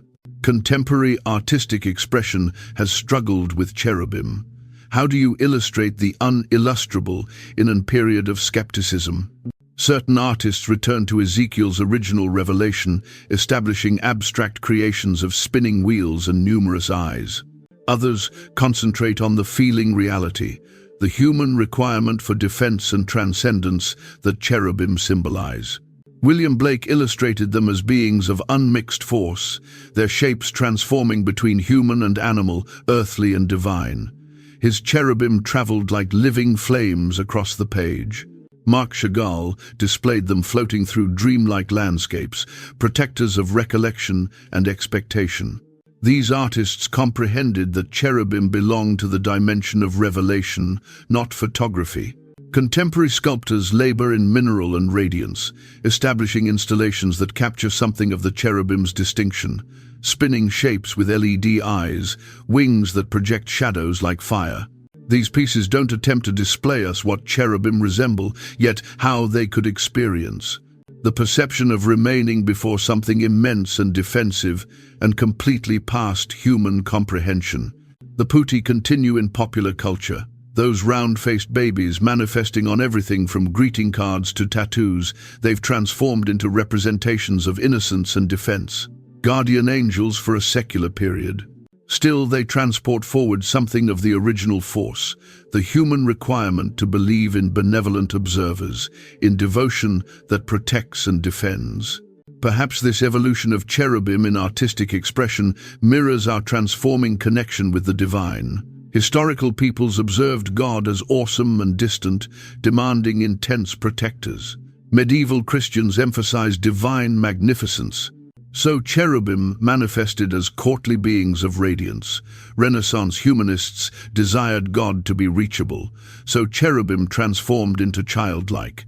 Contemporary seekers frequently discover God in magnificence and enigma. So cherubim become abstract forces of radiance and action. The most genuine artistic depictions could be those that preserve the enigma. The shadowy representations in historical mosaics, half perceived through candle radiance, the indication of wings in architectural bends, the performance of radiance through stained glass that suggests at attendance without defining it. These invite us into amazement rather than supplying easy responses. Artists across cultures and centuries have attempted to capture something impossible, the manifestation of beings that persist past manifestation. Each effort instructs us as much regarding the artist's temporal existence and faith as regarding the cherubim themselves. In this perpetual creative struggle, we perceive the genuine labor of cherubim in human existence. not exclusively protecting consecrated territories, yet motivating the consecrated creativity that establishes artistic expression, magnificence, and expectation. Beyond scriptural accounts, past the recognizable pages of Scripture remain other books, historical writings that never achieved it into the biblical collection, yet hold their own burden of perception and amazement. These apocryphal compositions communicate of cherubim with voices both recognizable and unusual, supplementing depths to our comprehension of these celestial protectors. The Book of Enoch opens doorways into dimensions most never observe. Here, Enoch proceeds among angels and experiences the design of heaven in itself. The cherubim manifest not exclusively as protectors, yet as living pillars of God's throne. Their wings move in pattern with the universal structure, and their voices join the perpetual song of creation. Each wingbeat preserves the equilibrium between earth and atmosphere. In Enoch's revelation, cherubim fulfill duty as heavenly secretaries, documenting the actions of humanity in books of fire. They inscribe with fingers of flame on pages that never incinerate. Every human selection, every behavior of kindness or cruelty discovers its location in their perpetual documents.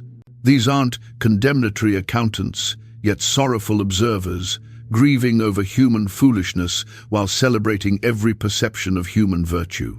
The Book of Jubilees communicates a different account of Eden's aftermath. When Adam and Eve abandoned paradise, the cherubim didn't exclusively protect the entrance.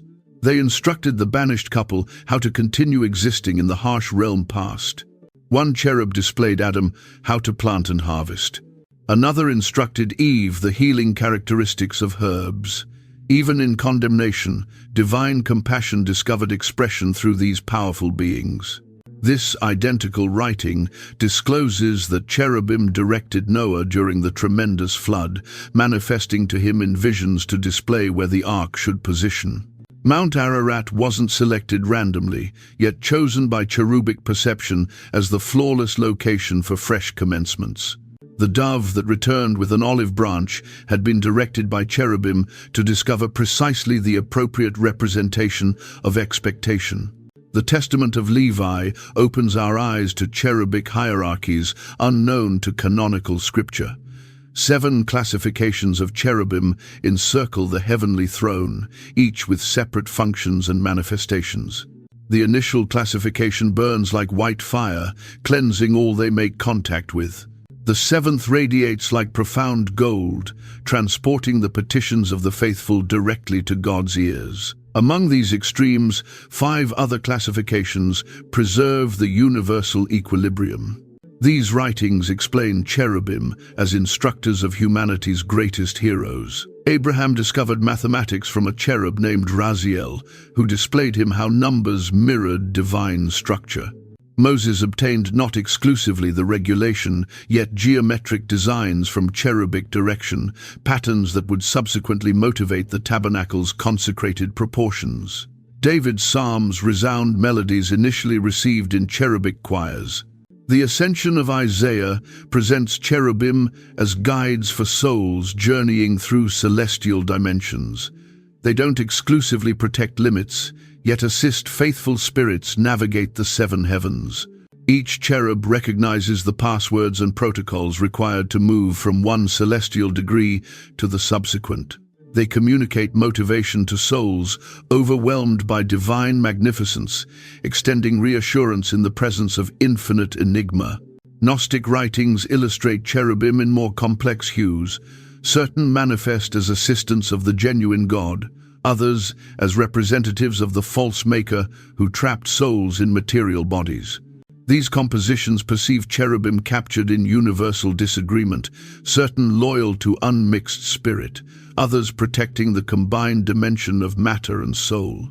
Even among heavenly beings, selections must be generated. The Book of Adam and Eve explains cherubim displaying genuine feeling. When Adam weeps outside Eden's entrances, the cherubim weep with him. Their tears descend like stars, establishing the initial constellations as indications of expectation in the night atmosphere.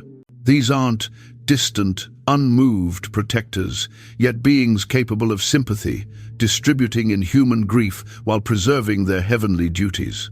Medieval Hebrew mysticism, affected by these apocryphal traditions, created intricate mechanisms of cherubic operation. The Sephirot explains cherubim as living letters of the Hebrew alphabet, their wings shaping the forms of consecrated language.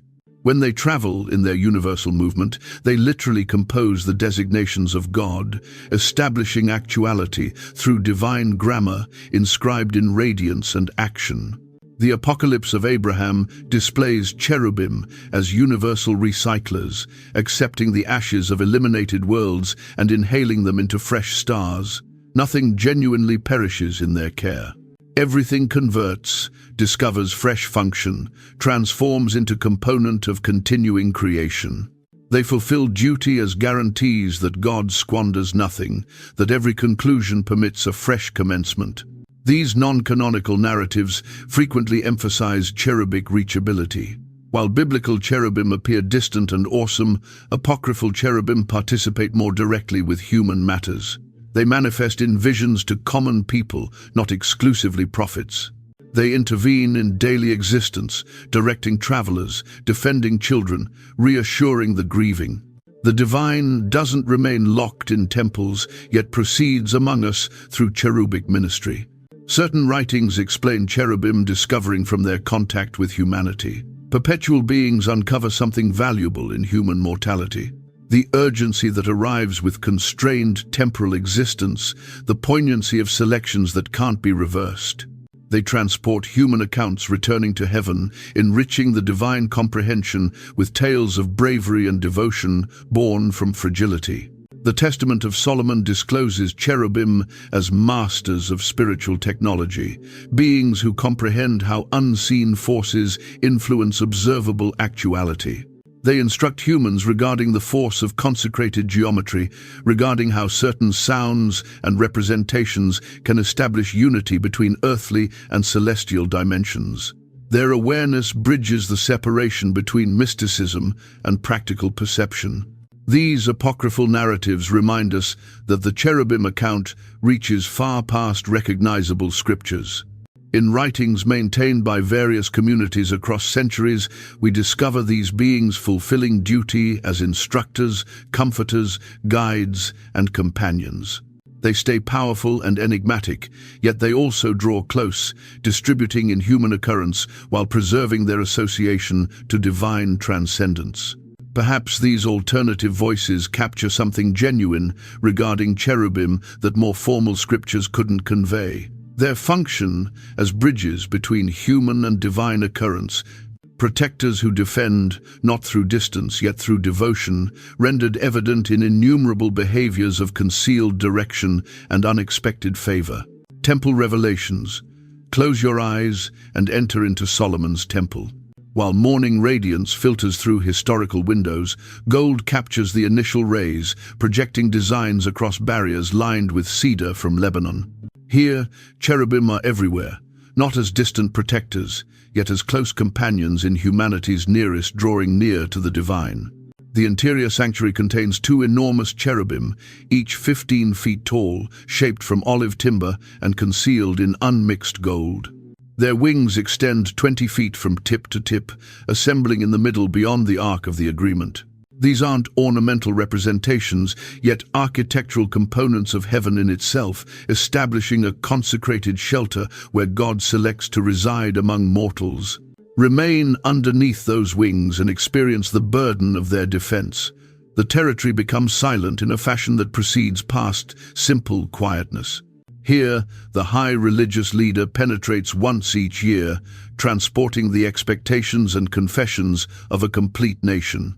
The cherubim observe over this most consecrated meeting, their golden faces mirroring candle radiance like living flames. Yet the temple's cherubim reach far past the Holy of Holies. The barriers themselves flourish, with engraved cherubim intertwined with palm vegetation and flowering vines. These aren't random ornaments, yet a return to Eden where cherubim initially manifested among the vegetation of paradise. The temple transforms into a fresh garden, a location where heaven and earth assemble once more. Even the doors display cherubic shapes.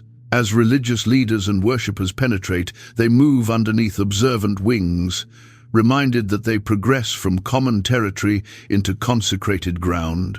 The cherubim indicate thresholds, yet their attendance favors the traversing rather than preventing it. They invite the faithful more profoundly into enigma. The bronze reservoir, that enormous basin for ritual cleansing, rests on 12 bronze cattle, oriented the four orientations. These reflect the ox faces of Ezekiel's cherubim, indicating that even practical components of veneration associate to the universal structure. Religious leaders cleansing their hands engage in the identical divine designs that govern the action of stars. Solomon's palace, constructed alongside the temple, displayed cherubim in its ornamental program as thoroughly. Even royal force acknowledged its station underneath divine jurisdiction. The monarch's throne remained seated, encircled by cherubic representation, reminding him that earthly rule fulfills celestial functions. Political force discovered its significance in consecrated structure. The chronicler communicates to us that skilled artisans arrived from across the recognized realm to establish these cherubic shapes. Hiram of Tyre created techniques discovered from Phoenician masters. Egyptian influences manifested in wing designs. Mesopotamian traditions in the joining of human and animal characteristics. The cherubim collected the artistic perception of nations into one consecrated synthesis. Ezekiel's subsequent revelation of a restored temple displays cherubim, persisting their protection even following the initial temple's devastation. In his prophetic observation, cherubim manifest as component of the temple's actual construction, their wings shaping the columns that uphold the roof. The structure in itself transforms into a cherub, a living being that contains the divine attendance. These temple cherubim fulfilled numerous operations, past simple decoration or representation. They functioned as spiritual conductors, directing divine force across the consecrated territory. Their stations corresponded to universal alignments, establishing unity between earthly veneration and celestial structure. The temple transformed into an instrument performed by divine hands, with cherubim as its living strings. The curtain, distinguishing the holy location from the Holy of Holies, showed cherubim incorporated in blue, purple, and scarlet fiber. This wasn't exclusively magnificent material, yet a barrier that inhaled with existence. The cherubim appeared to travel as the curtain moved, establishing the impression of living protectors, defending the consecrated enigmas past. Incense burned perpetually before cherubic representations, its smoke ascending like petitions rendered observable. The entities appeared to inhale in the fragrant contributions, transporting human veneration directly to the heavenly throne. Every grain of frankincense, every wisp of myrrh moved through cherubic intercession on its route to heaven. The religious leaders who fulfilled duty in this cherub-saturated territory created a profound connection with these golden protectors. Daily rituals occurred under their observant attendance. The brightening of lamps, the transforming of showbread, the morning and twilight sacrifices, all transpired inside their defensive embrace. They experienced every behavior of veneration, favoring each sincere contribution. When the Babylonians devastated the temple, they transported away the golden cherubim along with other riches. Still, something stayed. Those who returned from banishment spoke of perceiving cherubic attendance even in the reconstructed temple's more basic territories. The beings surpassed their physical depictions, persisting their ministry through faith and recollection. Herod's subsequent temple renovation incorporated cherubic components, although scholars dispute their precise manifestation. Certain origins indicate they were even more intricate than Solomon's originals, merging Greek artistic influences while preserving Hebrew theological material. The cherubim adjusted to fresh cultural contexts while maintaining their fundamental function. The temple's devastation in 70 CE dispersed its cherubic representation across the realm. Fragments manifested in synagogues across the diaspora, reminders of the consecrated middle that no longer persisted in physical shape. Still, the cherubim discovered fresh dwellings in the spirits of worshippers who transported temple recollections wherever they proceeded. Initial Christians observed the temple's cherubim as prefiguring their own comprehension of divine attendance. The curtain torn at Jesus' crucifixion disclosed what the cherubim had constantly protected: direct entrance to God's compassion. The cherubim didn't vanish, yet transformed their function, opening rather than protecting the route to divine closeness. Medieval Hebrew mysticism created intricate correspondences between the temple's cherubim and the construction of actuality in itself. Each wing symbolized a different element of divine emanation, each face a different approach of comprehending God's connection to creation. The temple transformed into a chart of heaven with cherubim as its living coordinates. Remaining in creativity before these historical cherubim, we perceive something past historical reconstruction. These beings bridge the separation between human craftsmanship and divine motivation, between earthly veneration and celestial actuality. They convert stone and gold into portals of amazement, rendering the unseen God somehow attending to human perceptions. The temple cherubim remind us that the consecrated demands embodiment, that spiritual reality pursues material expression. Through human hands, directed by heavenly revelation, gold transformed into veneration, craft transformed into petition, and artistic expression transformed into a residing location for the Most High. Cherubim and the collapse of kingdoms. The year is 586 before the Common Era. Babylonian soldiers storm through Jerusalem's streets as flames consume Solomon's temple. In the smoke and disorder, something intense transforms in the celestial dimensions. The cherubim, who protected the Holy of Holies, must generate a selection, remain with their golden shapes as they liquefy in the fire, or withdraw with the attendance of the God they fulfill duty. Ezekiel, transported into banishment years previously, observes the response in a revelation that disturbs him to his center. The cherubim abandon. The magnificence of the Lord, transported by those four-faced beings, ascends from the temple's threshold, pauses above the city's eastern entrance, then withdraws toward Babylon. The protectors pursue their master into banishment, forsaking the consecrated territory that no longer honors the consecrated designation. This withdrawal indicates more than military defeat. When cherubim remove their defense, kingdoms deteriorate from inside. The spiritual design that upheld earthly force collapses, abandoning exclusively empty rituals and hollow crowns. Babylon conquered Jerusalem's barriers, yet the cherubim's withdrawal disclosed a more profound conquest, the triumph of righteousness over damaged veneration. Still, the revelation persists with unexpected expectation. Those identical cherubim who withdrew with divine magnificence also transport the assurance of return. They don't forsake God's community, yet accompany them into banishment, guaranteeing that the attendance of the Holy One continues even when the holy location remains in devastation. The cherubim demonstrate more portable than temples, more enduring than gold. Daniel, fulfilling duty in Babylon's courts, captures perceptions of cherubic movement behind the moments of kingdom.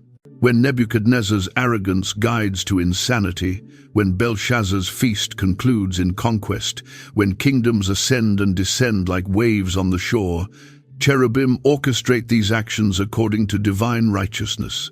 They fulfill duty as heaven's foreign policy, guaranteeing that no earthly force transforms absolute. The design repeats across Chronicle. When Persia conquers Babylon, cherubim direct Cyrus to declare proclamations of liberation.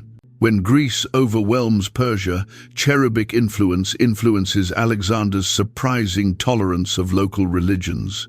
When Rome dominates Greece, cherubim labor through unlikely representations to maintain the traditions they protect. Kingdoms believe they conquer through military power, yet cherubim disclose the spiritual forces that genuinely determine victory and defeat.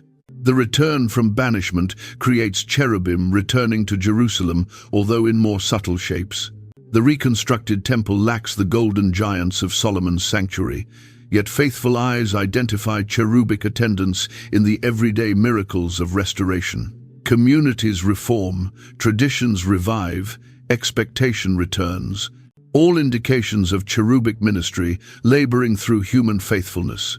Rome's ascent presents fresh tests for cherubic protection. This kingdom asserts divinity for its Caesars, requiring veneration that belongs to God alone. The cherubim, who once protected Eden against arrogant humanity, presently remain against arrogant kingdom. Their resistance assumes unexpected shapes, strengthening persecuted communities, motivating martyrs, maintaining consecrated writings through periods of suppression. The devastation of Herod's temple in 70 CE repeats the design of 586 before the Common Era with variations. Once more, cherubim withdraw before the structure descends. Once more, their removal indicates the conclusion of a period. Yet this occasion, they disperse in all orientations, pursuing the diaspora communities that transport divine attendance into every corner of the recognized realm. The temple's devastation transforms into the cherubim's liberation. Initial Christian communities identified cherubic movement in their own struggles with imperial force. When Diocletian's persecution extends its peak, when Constantine's conversion transforms everything, when theological controversies endanger to divide the church, cherubim labor behind the moments, protecting the fundamental realities while permitting the accidental shapes to transform. The collapse of Rome creates fresh configurations of force and fresh tests for cherubic ministry. Barbarian invasions disperse old certainties. Yet cherubim adjust to tribal societies just as they once fulfilled temple veneration. They motivate Celtic monasteries, direct Viking conversions, maintain classical learning through the dark periods. Their protection surpasses political limits. Medieval chroniclers frequently explain cherubic interventions in crucial battles. At Tours, where Charles Martel stops the Islamic advance into Europe, observers mention angelic representations fighting alongside Christian forces.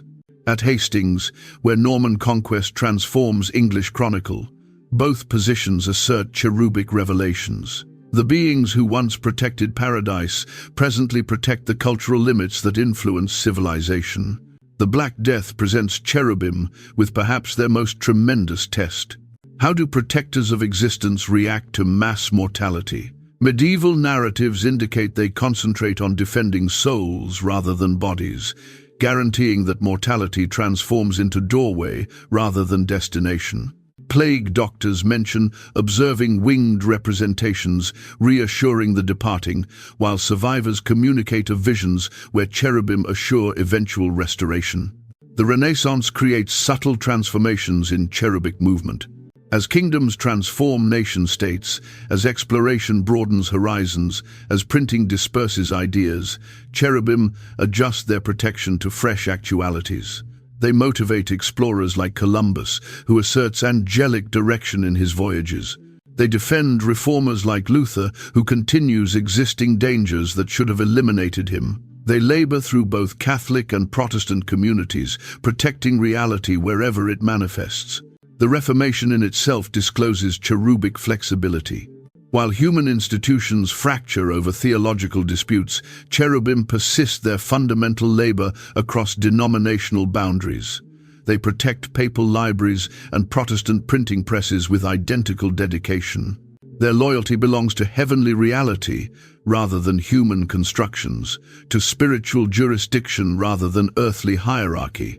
Contemporary kingdoms, Spanish, French, British, American, Soviet, all encounter the identical tests as their historical predecessors.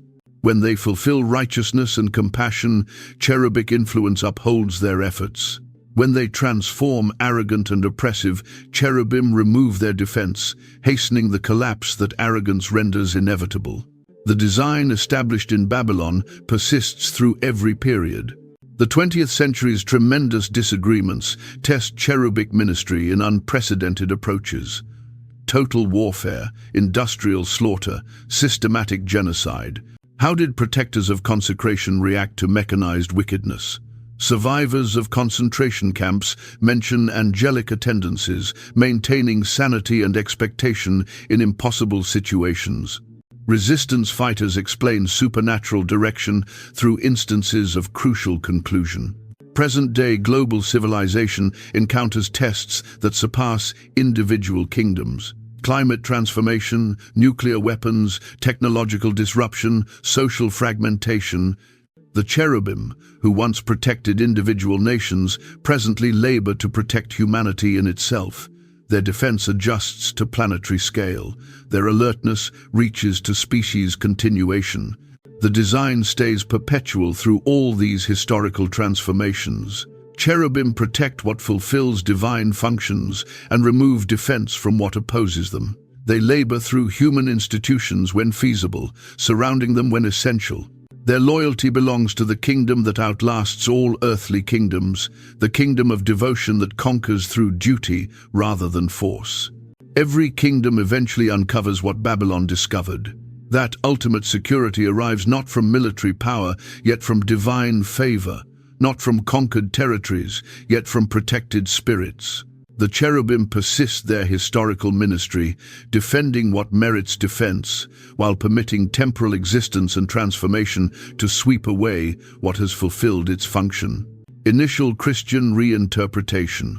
The initial Christians inherited cherubim from Hebrew tradition, yet discovered themselves observing these beings through entirely fresh eyes. When Stephen remained before the Sanhedrin, his face radiated like an angel's, and observers asserted they perceived cherubic shapes encircling him as he proclaimed his revelation of the heavens parted. Something fundamental had transformed in how heavenly protectors connected to human occurrence. Paul, trained in Hebrew scriptures, created cherubic representation into his letters without constantly designating these beings directly. When he communicated of principalities and forces, of thrones and dominions, initial readers comprehended he incorporated the cherubim among heaven's ranked hierarchies. Yet Paul's cherubim fulfilled duty for a crucified Messiah, which transformed everything regarding their connection to human jurisdiction and divine righteousness. The book of Revelation bursts with cherubic attendants, although John identifies them as living entities rather than cherubim. Here, they manifest surrounding the throne of the Lamb, no longer protecting Eden's entrance, yet opening heaven's doors. They guide the veneration of entities from every tribe and nation. Their four faces, symbolizing not exclusively universal structure, yet restored diversity. The identical beings who excluded humanity from paradise presently welcome a multitude from every corner of creation. John's revelation converts cherubic operation from exclusion to inclusion. These aren't beings who maintain people distant from God, yet entities who attract them close. Their song, "Holy, Holy, Holy," invites rather than intimidates. Their attendance surrounding the throne shows that the barrier between human and divine has been permanently withdrawn through the Lamb's sacrifice. Initial Christian artistic expression struggled with how to depict these converted cherubim. Catacomb illustrations display winged representations encircling the Chiro representation, yet they manifest mild rather than intense, welcoming rather than preventing. The blazing weapon of Eden transforms into the fire of Pentecost, no longer threatening yet empowering. Cherubim commence their extended evolution from awesome protectors to couriers of favorable news. The Church Fathers created intricate theologies surrounding cherubic conversion. Origen observed them as designs of spiritual development, the four faces symbolizing stages of growth in Christian virtue. The ox displayed patient duty, the lion brave faith, the eagle contemplative flight toward God, the human face the objective of restored divine representation. Cherubim transformed into mentors rather than monitors. John Chrysostom preached passionately regarding cherubim attending in every celebration of the Eucharist. He asserted these beings lowered to every altar where bread and wine transformed into body and blood, their wings protecting the enigma of divine attendance in humble components. The Holy of Holies broadened to incorporate every location where Christians collected in Jesus' designation. Augustine struggled with cherubic awareness, questioning how beings of unmixed intelligence connected to human learning. He concluded that cherubim didn't obtain awareness through study, yet held it through direct engagement in divine perception.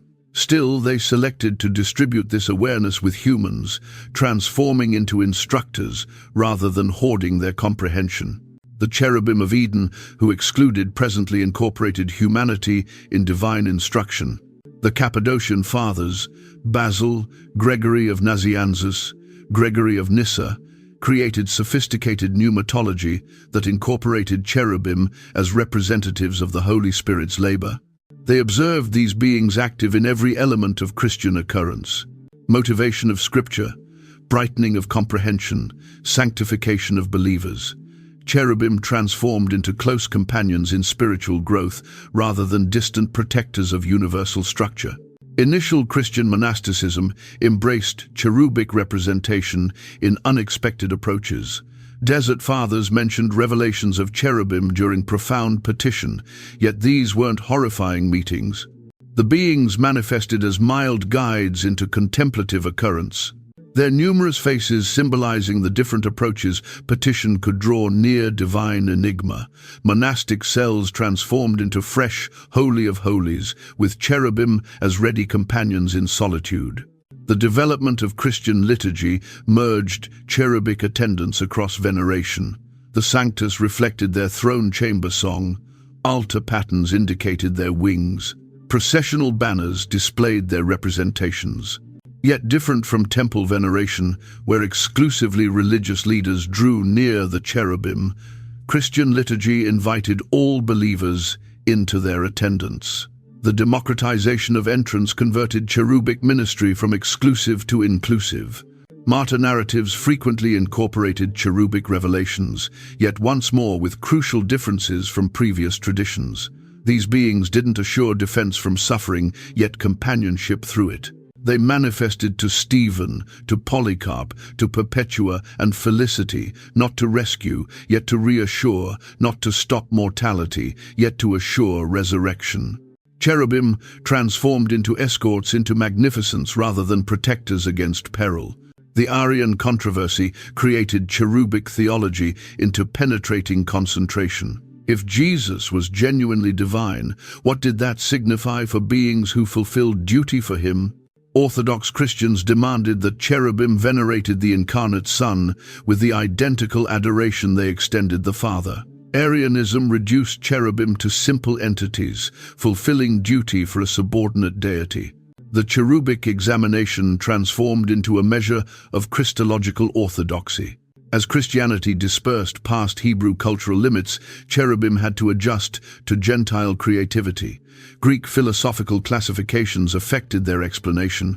They transformed into examples of unmixed intelligence, of magnificence past material shape, of the unity that structured universe.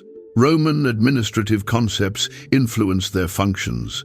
They fulfilled duty as celestial civil servants in the heavenly kingdom of tranquility. The emergence of Mariology created fresh cherubic connections. Initial Christians observed Mary as the fresh ark of the agreement, carrying divine attendance inside her womb. This rendered cherubim her natural companions, protectors of the incarnation enigma. Byzantine icons frequently displayed cherubim encircling the Theotokos, their wings establishing a living throne for the Christ child. The conversion of Constantine elevated fresh inquiries regarding cherubic connection to political force. If the kingdom transformed Christian, did cherubim presently uphold imperial jurisdiction? Or did their fundamental loyalty stay with the spiritual kingdom that surpassed all earthly dimensions? The conflict between rendering unto Caesar and rendering unto God discovered expression in competing cherubic theologies. Gnostic Christianity created alternative cherubic interpretations that Orthodox writers had to address. Certain Gnostic writings rendered cherubim representatives of the demiurge, inferior beings who trapped souls in material being. Orthodox reaction emphasized cherubic duty to the Creator God, who declared material creation virtuous. The cherubim's embrace of incarnation transformed into crucial to Orthodox instruction regarding the virtue of embodied being. The development of the Christian canon created cherubic interpretation into scriptural jurisdiction. The beings who manifested in Genesis, Exodus, Ezekiel, and Revelation were the identical entities, yet their connection to humanity had been fundamentally converted by the Christ occurrence. Initial Christian exegesis traced this conversion through Salvation Chronicle, displaying how cherubim evolved from exclusion to inclusion, from condemnation to compassion, from protection to companionship. By the conclusion of the patristic period, Christian cherubim had transformed into something genuinely fresh while staying recognizably historical.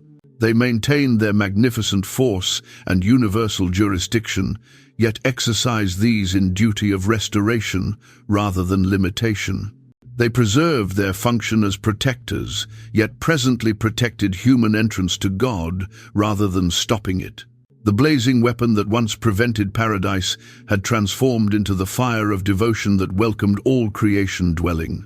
Medieval mysticism. In the stone cloisters of medieval monasteries, where candle radiance moved through winter shadow and monks ascended for midnight petitions, cherubim discovered fresh expressions in human awareness. The mystics of these centuries didn't exclusively study these beings. They asserted to meet them directly, to be instructed by them, to be converted through their attendance. Dionysius, the Areopagite, composing in the shadows between historical and medieval realms, established the celestial hierarchy that would influence Christian angelology for 1,000 years. In his revelation, cherubim held the highest rank among angels, exceeded exclusively by seraphim in their closeness to divine fire. Yet Dionysius observed them as more than distant court officials. They were active representatives of theosis, assisting humans engage in divine character in itself. His cherubim held flawless awareness of God, not as abstract information, yet as living engagement in divine existence. They fulfilled duty as universal professors in the University of Heaven, their instruction approach involving direct transmission of divine brightening. Human mystics who met them mentioned not discovering regarding God, yet experiencing God through cherubic mediation. The monastery of Saint-Denis, motivated by Dionysian theology, established veneration territories designed to invoke cherubic attendance. Abbot Suger's architectural innovations. Pointed arches, flying buttresses, barriers of colored glass aimed to dissolve the limits between earthly and celestial dimensions. The structure in itself transformed into a cherub, its stone wings lifting spirits toward divine radiance. In the scriptorium of medieval monasteries, illuminators illustrated cherubim with rising sophistication and daring. The Book of Kells displays them as swirling designs of hue and line that appear to travel on the page. The Très Riches Yeux presents them as courtly beings in celestial palaces. Each artistic interpretation mirrored the artist's own mystical comprehension, rendering manuscript illumination a shape of theological investigation. Bernard of Clairvaux, the tremendous Cistercian reformer, created a cherubic spirituality centered on devotion rather than awareness. While Dionysius emphasized cherubic intelligence, Bernard concentrated on their burning devotion for God. He instructed that mystics met cherubim not through intellectual revelation, yet through the spirit's most profound longing for divine union. The cherubim's fire transformed into the flame of mystical devotion. Hildegard of Bingen experienced revelations where cherubim manifested as living mandalas of fire and song. Her compositions explain them as universal musicians whose wings establish melodies that preserve universal unity. She asserted to receive their music during her prophetic occurrences, and certain of her own compositions attempt to duplicate these celestial harmonies for earthly voices. The school of Chartres created a cosmological mysticism where cherubim fulfilled duty as governors of natural regulation. These scholar mystics observed cherubic influence in the mathematical ratios that govern musical unity, architectural proportion, and astronomical action. To study geometry transformed into a shape of cherubic reflection, to reflect upon the stars, an approach of engaging in cherubic veneration. Thomas Aquinas created Aristotelian philosophy into conversation with cherubic theology, establishing systematic angelology that equilibrated mystical occurrence with rational analysis. His cherubim held flawless intellectual intuition. They comprehended all reality at once, rather than reasoning toward it progression by progression. Still, they stayed reachable to human reasoning, fulfilling duty as bridges between divine brightening and human comprehension. The German mystics, Meister Eckhart, Johannes Tauler, Heinrich Suso, created an apophatic, cherubic theology that emphasized what couldn't be recognized rather than what could. Their cherubim resided in the divine shadow past, all concepts and representations. Mystical meeting with them involved releasing all cherished ideas regarding God, permitting these beings to direct awareness into the unknowing that exceeded awareness. Eckhart's cherubim were particularly radical. He asserted they persisted in the perpetual now, where all temporal separations collapsed. To meet them signified progressing outside temporal existence into the perpetual present, where all instances persisted at once. His controversial instruction that humans could transform one with God discovered expression in assertions that advanced mystics could distribute cherubic awareness. The Rhineland mystics frequently mentioned cherubic visitations during the most shadow periods of spiritual development. When human effort extended its constraints, when petition transformed into impossible, when God appeared completely absent, then cherubim manifested as companions in desolation. They didn't conclude the shadow, yet distributed it, converting spiritual darkness into pregnant quietness, where fresh existence could gestate. Richard of Street. Victor created a Trinitarian mysticism where cherubim symbolized the dynamic devotion connections inside the Godhead. He observed them as living demonstrations of how flawless devotion demanded both harmony and separation. How genuine closeness maintained rather than eliminated individual identity. Cherubic meetings instructed mystics how to cherish without possessing, how to join without merging. The Franciscan tradition created cherubim, descending from philosophical heights into the realm of creation, spirituality. Francis in person asserted no direct cherubic revelations, yet his pursuers observed these beings active in every sunset, every flower, every entity, tremendous and modest. Bonaventure created a mystical theology where cherubim directed souls through the stages of brightening discovered in reflecting upon the natural realm. Dominican spirituality drew near cherubim through the existence of consciousness sanctified by favor. Albert the Great studied their function in universal intelligence, while Thomas's students created devotional practices based on cherubic reflection. The Dominicans established a scholarly mysticism where academic study transformed into a shape of petition, where library research parted doors to cherubic direction. The Beguines, lay women existing in semi-monastic communities, created an intensely individual cherubic spirituality. Mechthild of Magdeburg composed of cherubim as heavenly lovers who courted human souls with passionate gentleness. Marguerite Porete explained cherubic annihilation, the mystical mortality where human desire dissolved into divine desire through cherubic mediation. Medieval Hebrew mysticism, creating parallel to Christian traditions, established intricate mechanisms of cherubic operation. The Sefer Bahir explained cherubim as living vessels of divine emanation, their four faces corresponding to the four realms of Kabbalistic cosmology.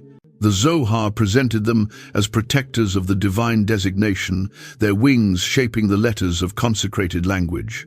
Islamic mysticism also created sophisticated cherubic theologies. Sufi masters communicated of cherubim as patterns of flawless surrender, beings whose every breath praised Allah, Ibn Arabi observed them as divine self-disclosures, approaches the infinite disclosed itself to limited awareness. Their multiplicity and harmony showed how the numerous could persist inside the one without opposition. The plague years created more shadow cherubic revelations. Mystics mentioned observing these beings as psychopomps, guides for souls withdrawing earthly existence. Yet even in this function, they manifested as comforters rather than condemners. Shepherds guiding flocks to divine pastures rather than executioners brandishing weapons of anger. Mortality transformed into doorway rather than destination under cherubic escort. Gothic cathedrals fulfilled duty as textbooks of cherubic theology inscribed in stone and glass. Every portal, every capital, every rose window restrained cherubic representation designed to instruct the faithful in celestial hierarchies. These weren't simple ornaments, yet pedagogical implements, approaches of rendering unseen actualities observable to eyes of faith. The mystics frequently explained cherubic instruction approaches as entirely different from human instruction. These beings didn't convey information, yet transmitted direct occurrence. They didn't clarify divine reality, yet immersed students in divine actuality. Discovering from cherubim signified being converted rather than exclusively informed, transforming rather than simply recognizing. Female mystics frequently mentioned more close cherubic connections than their male counterparts. Julian of Norwich explained cherubim as universal mothers, nurturing souls in divine devotion. Catherine of Siena asserted cherubic direction in her political assignments. These beings fulfilling duty as celestial diplomats in earthly disagreements. The feminine mystical tradition emphasized cherubic gentleness alongside their magnificent force. The subsequent medieval period observed rising efforts to systematize cherubic meetings through formal mystical theology. Ramon Lull established logical mechanisms designed to analyze cherubic characteristics. The Devotio Moderna created practical exercises for cherubic reflection. Mystical occurrence commenced its gradual conversion from spontaneous blessing to cultivated discipline. Medieval artistic expression evolved sophisticated visual languages for depicting cherubic awareness. Byzantine icons displayed them as abstract designs of radiance and hue. Romanesque sculpture presented them as fantastic entities, bridging human and animal realms. Gothic artistic expression emphasized their architectural operation as living supports for heaven's burden. The medieval synthesis of cherubic mysticism accomplished something unprecedented in human chronicle. The establishment of complete cultures oriented toward mystical occurrence of heavenly beings. Monastic communities, cathedral schools, university programs, artistic workshops, and political institutions all acknowledged cherubic attendance as fundamental to actuality in itself. Still, this synthesis held its own perils. The institutionalization of mystical occurrence occasionally reduced living meeting to deceased formula. The systematization of cherubic theology occasionally replaced direct revelation with second-hand explanation. The medieval mystics themselves cautioned against confusing charts with territories, concepts with actualities. The most exceptional medieval mystics preserved healthy skepticism regarding their own occurrences. They examined cherubic revelations against scripture, tradition, and reasoning. They pursued spiritual guidance from perceptive elders. They stayed receptive to correction and development. Their humility paradoxically permitted more profound entrance to cherubic enigma than arrogance or presumption could accomplish. While medieval civilization extended its summit in the 13th century, cherubic mysticism saturated every element of cultural existence. These beings manifested in philosophical treatises and popular songs, in cathedral design and kitchen petitions, in royal ceremonies and peasant festivals. The limit between consecrated and secular dissolved under cherubic influence. The deterioration of medieval synthesis commenced when mystical occurrence transformed, separated from intellectual comprehension. When cherubic meeting was relegated to private devotion rather than public culture, the beings who had once joined heaven and earth, reasoning and disclosure, individual and community, progressively withdrew to the margins of human awareness. Still, the medieval accomplishment persists in instances of profound petition, in meetings with natural magnificence, in occurrences of overwhelming devotion or transcendent reality. Something of the medieval cherubic awareness resurfaces. These beings persist their historical ministry, anticipating human spirits, prepared to obtain their direction in the artistic expression of divine engagement. Paradise departed and discovered. John Milton's epic composition opens with Satan's insurrection, yet its most profound catastrophe develops in the garden, where cherubim initially manifested in human creativity.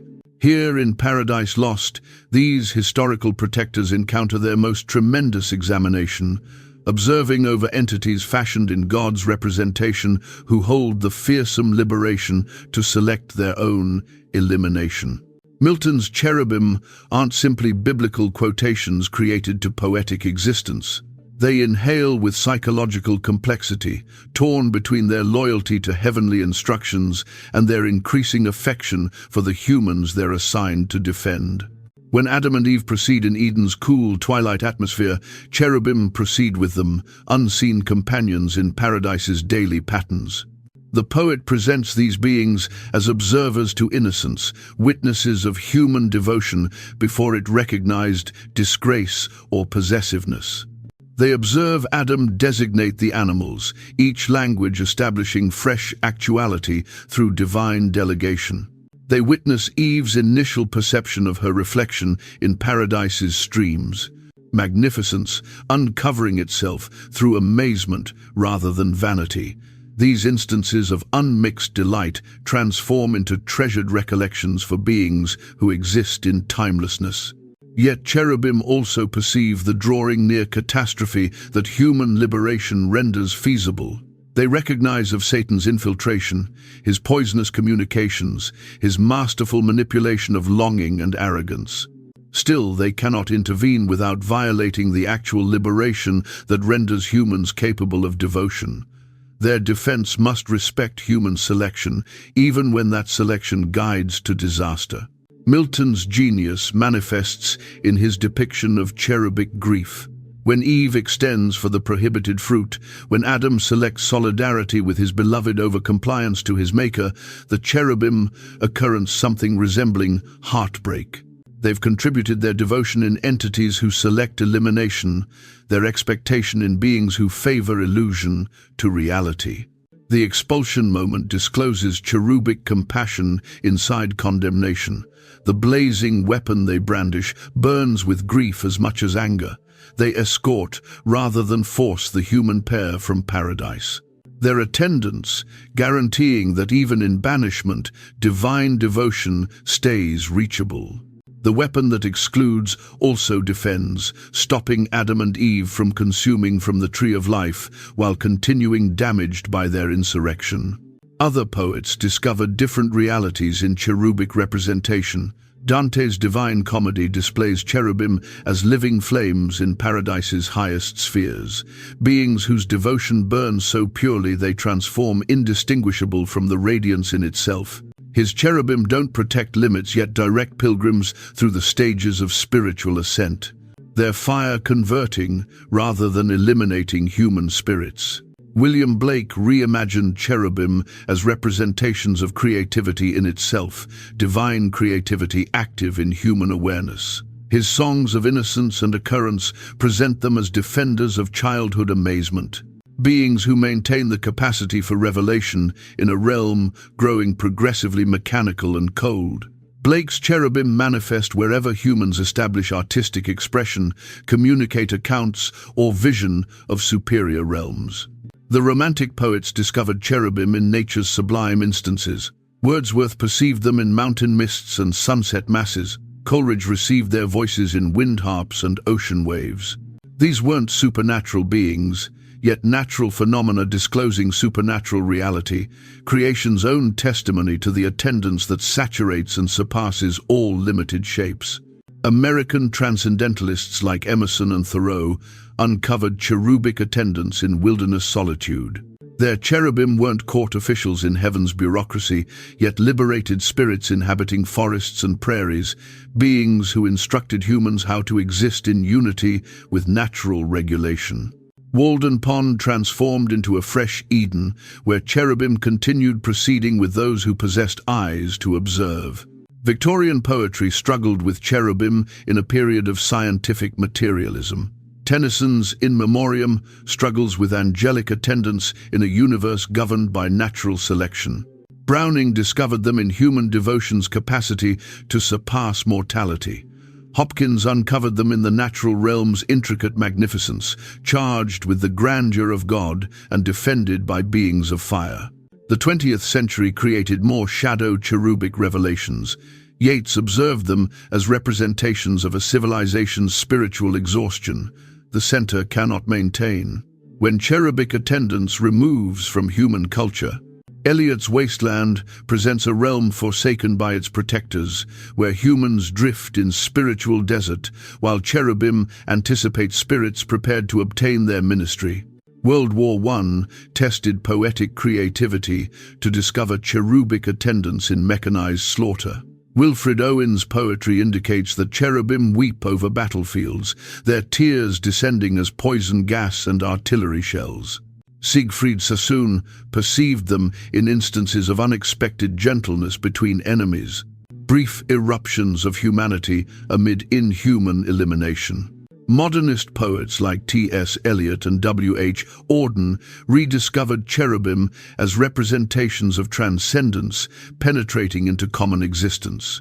Four Quartets presents them as protectors of mystical instances when temporal existence makes contact with timelessness. Auden's subsequent religious poetry displays them active in the mundane elements of daily being, sanctifying the secular through their unseen attendance. Contemporary poetry persists the cherubic tradition in surprising orientations. Mary Oliver discovers them in Wild Geese and Summer Tempests, beings who instruct humans how to pay concentration to the realm's magnificence. Seamus Heaney uncovers them in Childhood Recollections of Irish Landscapes, protectors of cultural identity in periods of rapid transformation. Science fiction composers have established fresh cherubic mythologies for technological periods. Arthur C. Clarke's Childhood's End presents alien beings who fulfill historical cherubic operations in universal evolution. Isaac Asimov's Foundation series displays guardian entities who defend human civilization across galactic temporal existence. These contemporary cherubim adjust historical functions to interstellar contexts. Fantasy literature has embraced cherubim as characters in epic narratives. Tolkien's eagles fulfill cherubic operations in Middle-earth, manifesting at crucial instances to rescue heroes from impossible situations. C.S.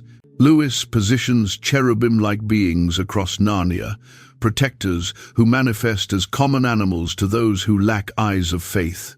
Children's literature has established gentler cherubic representations for young creativities. Maurice Sendak's Where the Wild Things Are converts cherubim into playmates who assist children process difficult feelings. Lengel's A Wrinkle in Time presents cherubim as universal instructors who direct young heroes through the universe's enigmas. The graphic novel medium has generated visually stunning cherubic interpretations. Neil Gaiman's Sandman series presents them as archetypal forces influencing human visions and nightmares. Art Spiegelman's Mouse discovers cherubic attendants in Holocaust continuation accounts, beings who maintain expectation in humanity's most shadow moments. Popular music has transported cherubic representation into mass culture. Gospel traditions sing of cherubim and seraphim in celestial choirs. Folk ballads communicate accounts of angelic visitations in rural communities. Rock musicians invoke cherubic defense against the demons of fame and addiction. Cinema has struggled to depict beings of unmixed spirit in visual media. The finest films indicate rather than display cherubic attendants through lighting, music, the actor's expressions, the instant transformation in environment when the consecrated penetrates into common existence. Wings of Desire presents unseen protectors observing over human loneliness with infinite sympathy. All these artistic interpretations distribute common concepts that associate them to historical origins. Cherubim stay protectors of what's most valuable in human occurrence: innocence, devotion, creativity, expectation, the capacity for transcendence. They manifest wherever humans meet magnificence, reality, or virtue in shapes that convert rather than simply entertain. The literary tradition discloses something crucial regarding cherubic ministry. These beings don't impose themselves on human awareness, yet anticipate to be invited, identified, celebrated through human creativity. They transform observable through human creativity, sanctified by devotion, reachable through human language, animated by reality. Paradise could be departed in historical terms, yet it stays discoverable through artistic revelation that identifies cherubic attendance in present occurrence.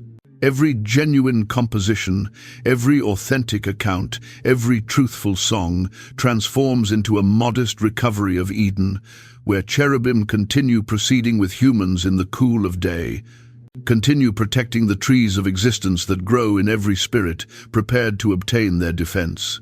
Cherubim in Islam.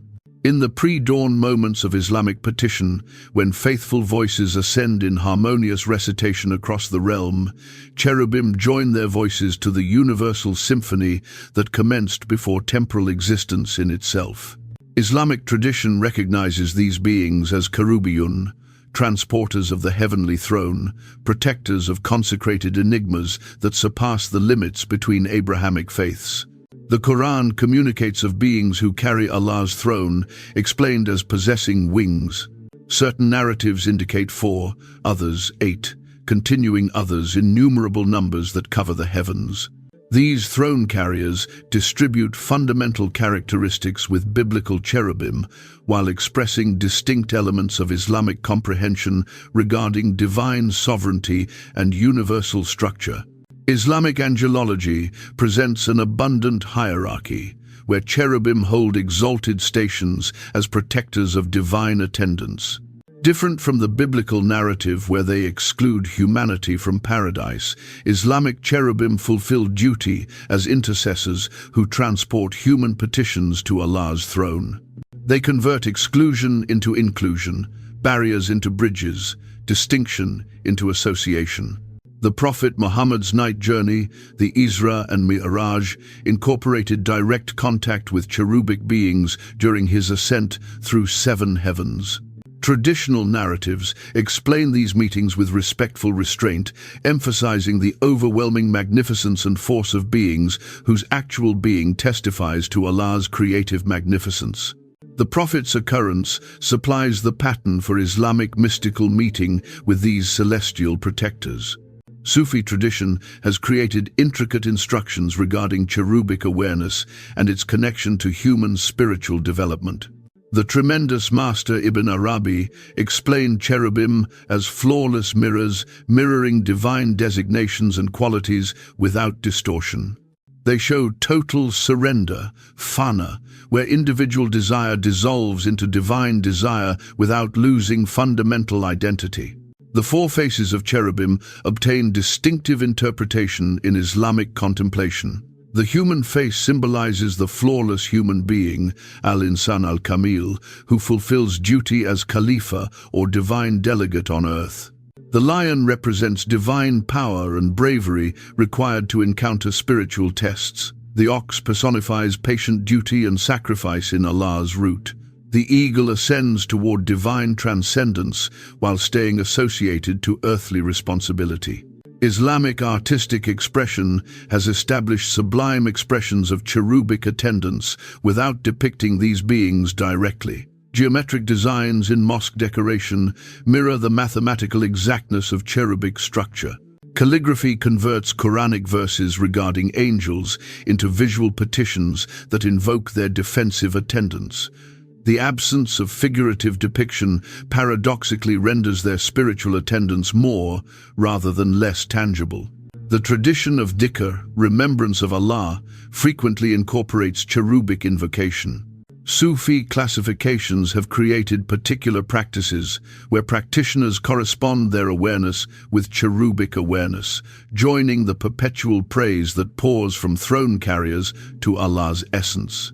These practices establish mystical union between human and angelic perception. Islamic scholarship has generated detailed studies of cherubic operation in universal maintenance. These beings don't simply protect divine attendance, yet actively maintain the universe through their perpetual praise and duty. Their wings uphold not exclusively Allah's throne, yet the complete construction of actuality. Without their ministry, creation in itself would collapse into non-being. The Day of Condemnation displays cherubim in crucial functions as observers to human actions and representatives of divine righteousness. Different from punitive condemners, they manifest as sympathetic advocates who intercede for souls pursuing divine compassion. Their attendance at condemnation shows that righteousness and compassion join in divine character, rather than disagreeing with each other. Quranic commentary has investigated the connection between cherubim and human spiritual potential. Certain scholars indicate that elevated human souls can accomplish cherubic awareness through total surrender to Allah's desire. This doesn't render humans into angels, yet permits human awareness to engage in cherubic perception of divine harmony. The tradition of Islamic vision interpretation incorporates extensive material regarding cherubic manifestations in sleep revelations. These beings frequently manifest to pursuers during spiritual crises, extending direction through representational behaviors rather than direct communication. Their attendance in visions indicates divine invitation to more profound degrees of surrender and confidence. Medieval Islamic philosophy, particularly the labor of Al-Ghazali and his successors, created sophisticated theories regarding cherubic awareness and its connection to human reasoning. These beings hold direct, intuitive awareness of divine reality, while humans must labor through rational processes to draw near the identical comprehension. Still, cherubim fulfill duty as instructors who assist human reasoning surpass its constraints. The practice of Islamic pilgrimage, Hajj, incorporates cherubic dimensions frequently overlooked by casual witnesses. Pilgrims circling the Kaaba engage in earthly mirror of cherubic praise surrounding Allah's throne. The ritual actions reflect celestial liturgy, associating human veneration to universal veneration that never stops.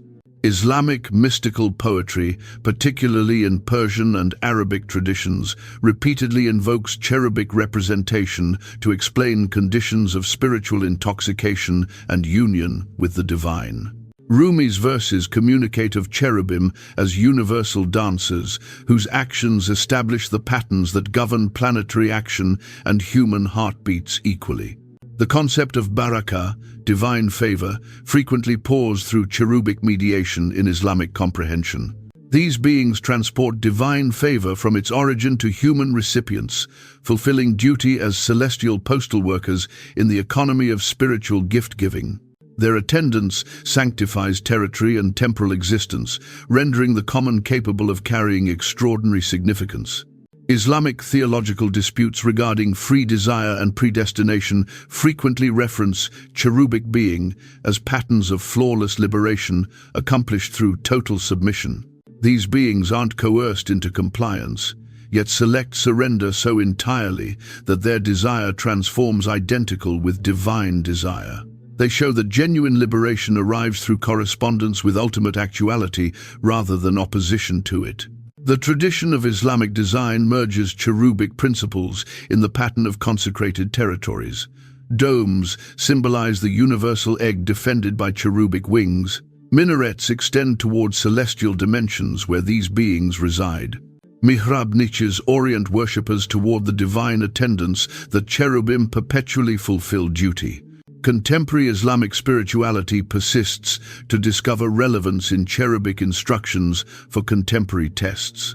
Environmental actions inside Islam invoke cherubic responsibility for universal maintenance as a pattern for human stewardship of creation. Peace activists indicate to cherubic unity as a pattern for resolving disagreements between communities and nations. The interfaith conversation between Islam, Christianity, and Judaism frequently discovers common ground in distributed cherubic traditions. These beings fulfill duty as bridges between traditions that occasionally emphasize their differences over their similarities. Cherubim belong to no singular faith, yet fulfill duty, the one God venerated by all three Abrahamic religions.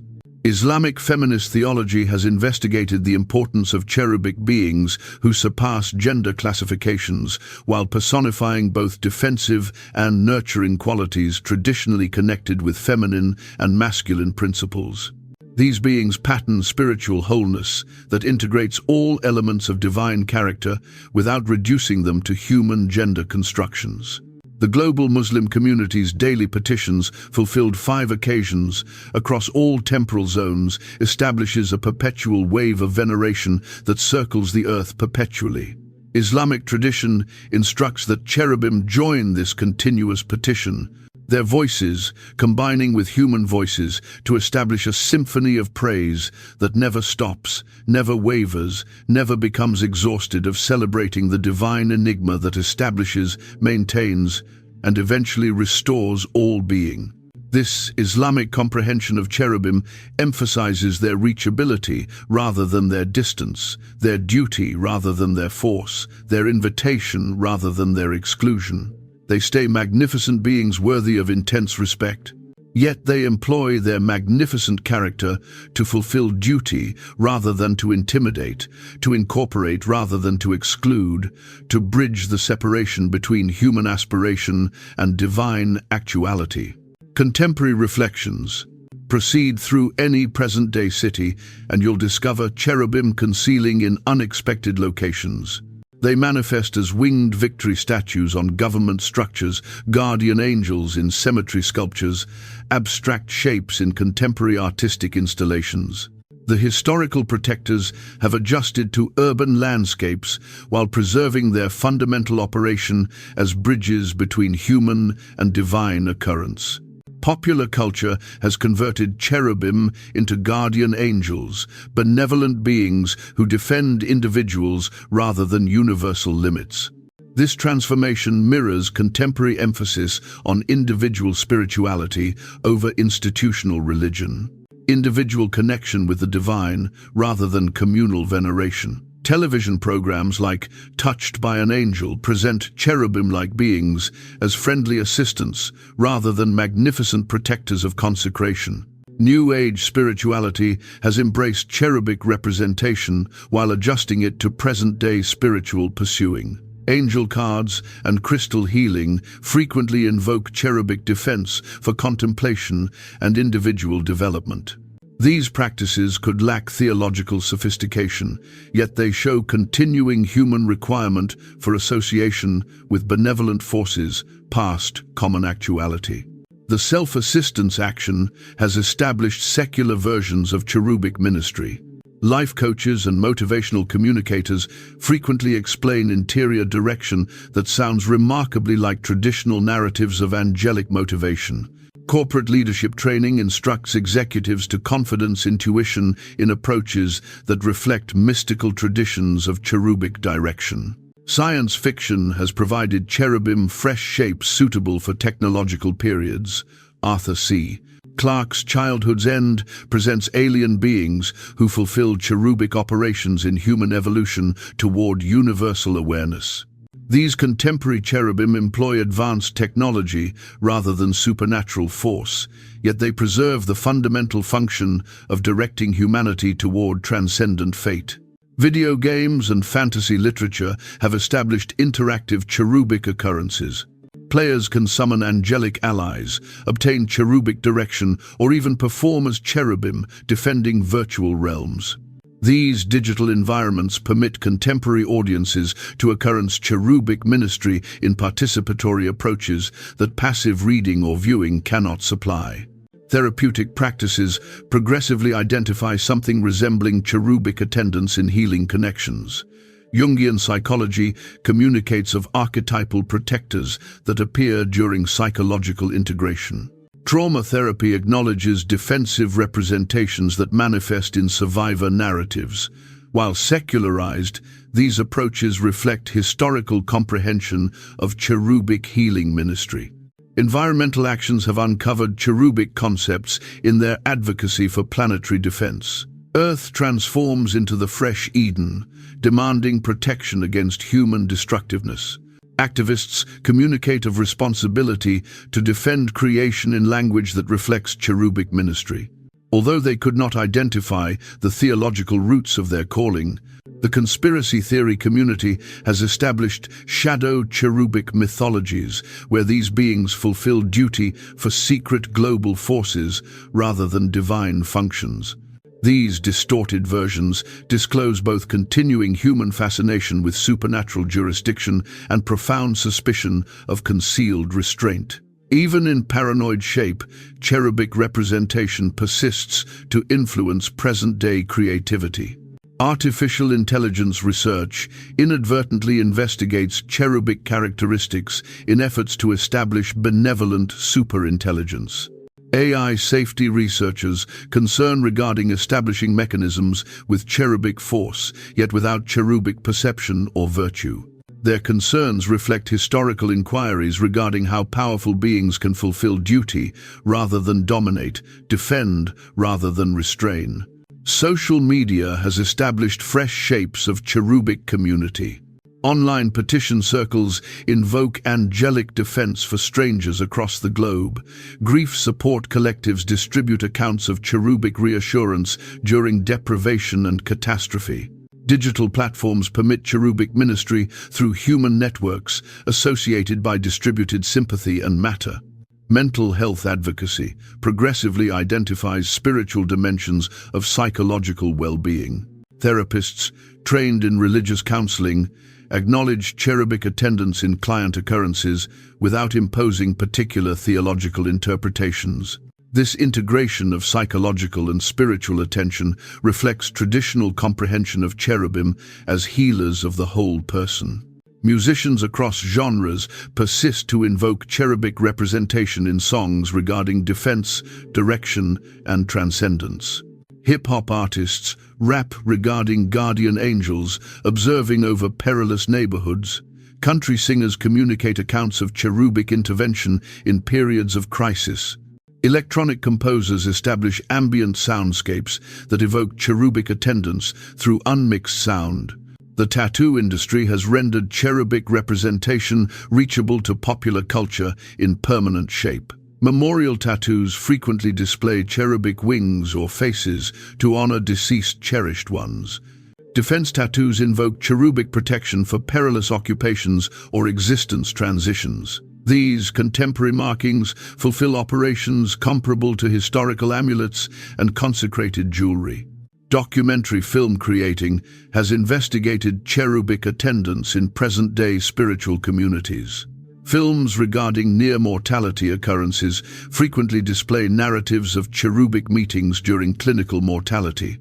Studies of spontaneous mystical occurrence incorporate contemporary mentions of cherubic visitation that reflect historical writings with remarkable consistency.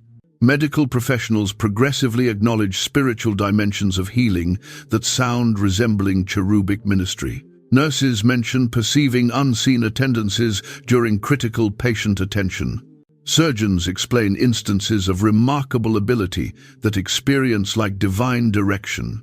Hospice workers experience tranquil mortalities accompanied by phenomena indicating cherubic escort to whatever remains past. The Recovery Action has discovered cherubic resources for addiction treatment. 12-step programs motivate surrender to higher force that frequently reveals through cherubic-like direction. Sponsors fulfill cherubic operations as experienced guides who defend newcomers through initial sobriety. Collective assemblies transform into consecrated territories where cherubic attendance upholds healing community. Disaster reaction discloses cherubic ministry through human heroism. Initial responders frequently explain supernatural power and bravery during rescue functions. Disaster survivors mention defensive occurrences that challenge natural clarification. Relief workers uncover renewal and function that maintains them through overwhelming requirement and suffering. The space program has established fresh contexts for cherubic reflection. Astronauts repeatedly mention spiritual occurrences while viewing Earth from territory. The overview result, observing planetary harmony from universal viewpoint, reflects traditional narratives of cherubic revelation that surpasses earthly limits and divisions. Climate transformation activism has created cherubic dimensions as people react to planetary crisis with defensive attention that surpasses self-interest. Environmental protesters risk individual security to protect forests and waterways. Scientists devote careers to comprehending and communicating threats to global mechanisms. Their motivation frequently incorporates spiritual components that sound resembling cherubic calling. Interfaith conversation progressively identifies cherubic attendance across religious limits. Hebrew, Christian, and Islamic communities uncover distributed cherubic traditions that join them despite theological differences. Buddhist and Hindu practitioners identify comparable guardian beings in their own traditions. These discoveries indicate universal human identification of defensive spiritual forces. The wellness industry has commercialized cherubic representation in approaches both motivating and troubling. Angel therapy and crystal healing could trivialize historical perception, yet they also show continuing human hunger for association with benevolent forces past common actuality. Even commercialized spirituality maintains something of traditional cherubic operation. Online religious communities have established fresh shapes of cherubic ministry. Petition request websites associate strangers in mutual intercession. Contemplation applications direct users through cherubic visualization practices. Virtual actuality environments permit immersive spiritual occurrences that can incorporate cherubic meetings designed for present-day pursuers. The pandemic years disclosed cherubic ministry through healthcare workers who risked their existences attending for strangers. Their dedication surpassed professional duty, expressing something resembling cherubic devotion that fulfills duty without counting expense. Essential workers preserved civilization's basic operations with devotion that reflected cherubic faithfulness to universal structure. These contemporary reflections indicate that cherubim haven't vanished from human occurrence, yet have adjusted to present-day shapes and contexts. They persist their historical ministry of defense, direction, and bridge construction between human and divine dimensions. Their attendance could be less obvious in secular cultures, yet their operation stays as essential as ever for human well-being and spiritual development. The test for present-day pursuers remains in identifying authentic cherubic attendance amid the noise of commercialized spirituality and cultural distortion. Genuine cherubim fulfill duty rather than require, defend rather than restrain, direct rather than coerce. They manifest wherever genuine devotion surpasses self-interest, wherever defense reaches to the vulnerable, wherever magnificence and reality motivate human spirits toward transcendent actuality. The quietness of wings. In the most profound chamber of Solomon's temple, where no sound penetrated except the communication of divine attendance, two golden cherubim extended their wings beyond the ark of the agreement. Their wingtips made contact in the middle, establishing a territory of flawless quietness where heaven assembled earth in silent communion. This quietness wasn't empty silence, yet pregnant tranquility like the pause between musical notes that provides them significance. Here, in the shadow of cherubic wings, the most intense dialogues occurred without language. The high religious leader penetrated once each year into this silence, transporting the designations of 12 tribes inscribed on valuable stones close to his spirit. Picture remaining in that territory, experiencing the burden of those golden wings overhead. The cherubim don't travel, don't communicate, don't require concentration.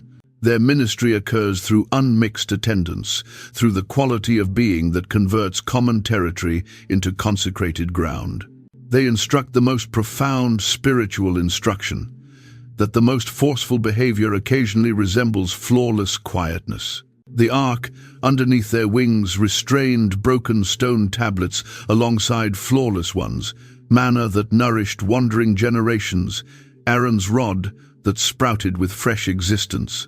These objects communicated the account of human inadequacy and divine faithfulness, of regulation broken and favor provided, of wilderness drifting and assured rest. The cherubim protected not flawlessness, yet the enigma of devotion that labors through imperfection. Their faces observed toward each other and downward toward the mercy seat, showing the appropriate orientation of spiritual concentration. Not upward in spiritual arrogance or outward in anxious movement, yet toward the location where compassion pours and toward the companion who distributes the observation. They pattern the contemplative existence that discovers God in connection and attendance rather than accomplishment and action. The silence among their wings communicates volumes regarding divine character. God doesn't require to shout to be received, doesn't require to force concentration to be noticed, doesn't require to travel perpetually to stay attending. The cherubim's quietness mirrors divine confidence. It's the certainty of being that doesn't demand perpetual proof or validation. Contemporary existence struggles with this cherubic quietness. Our realm rewards action, noise, productivity, perpetual stimulation. The idea of guardian beings who fulfill duty fundamentally through being rather than doing tests present-day presumptions regarding worth and effectiveness. Still, their historical testimony indicates that attendance in itself can be the most forceful shape of ministry. In contemplation traditions across cultures, practitioners pursue the quietness that cherubic wings establish. Buddhist monks remain in motionless concentration. Christian contemplatives rest in wordless petition. Sufi mystics whirl into quietness at their dance's middle. All pursue the location where external action stops and interior perception awakens to attendance past movement. The cherubim's golden shapes mirrored candle radiance in the temple's shadow, establishing the illusion of mild action without genuine action. This interplay of radiance and gold, quietness and apparent existence captures something fundamental regarding divine attendance. Constantly traveling, still never transforming, constantly active, still flawlessly at rest. Their defense doesn't demand weapons or threats because it pours from the quality of territory they establish. Under cherubic wings, nothing false can continue existing, not because it's attacked, yet because it's unnecessary. Reality's attendance exclusively dissolves illusion. Devotion's actuality renders fear irrelevant. Magnificence's genuineness renders ugliness impossible. Reflect upon the mercy seat among their wings, the caporet, where divine attendance selected to reside among mortals. This wasn't a throne of condemnation, yet a location of assembling, not a seat of force, yet a territory of connection. The cherubim established a sanctuary for closeness, rather than a court for sentencing. Their quietness invited drawing near, rather than motivating flight. The high religious leader who penetrated this territory once yearly couldn't rush through his duties. The cherubic attendance required deliberation, respect, concentration to every gesture and language. Their quietness reduced him down, established territory for perception, demanded attendance rather than performance. They instructed him to be before attempting to do. When the temple was devastated and the cherubim transported away or liquefied, their genuine ministry didn't conclude, yet commenced a fresh phase. No longer restricted to one structure, their quietness transformed, reachable wherever humans established territories for silent concentration.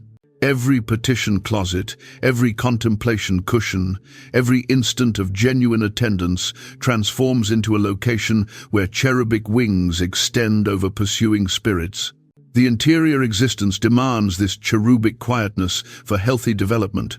Without regular refuge in silent attendance, the soul transforms scattered, anxious, forced by external pressures rather than directed by interior perception. The cherubim extend their wings as protection where the spirit can rest.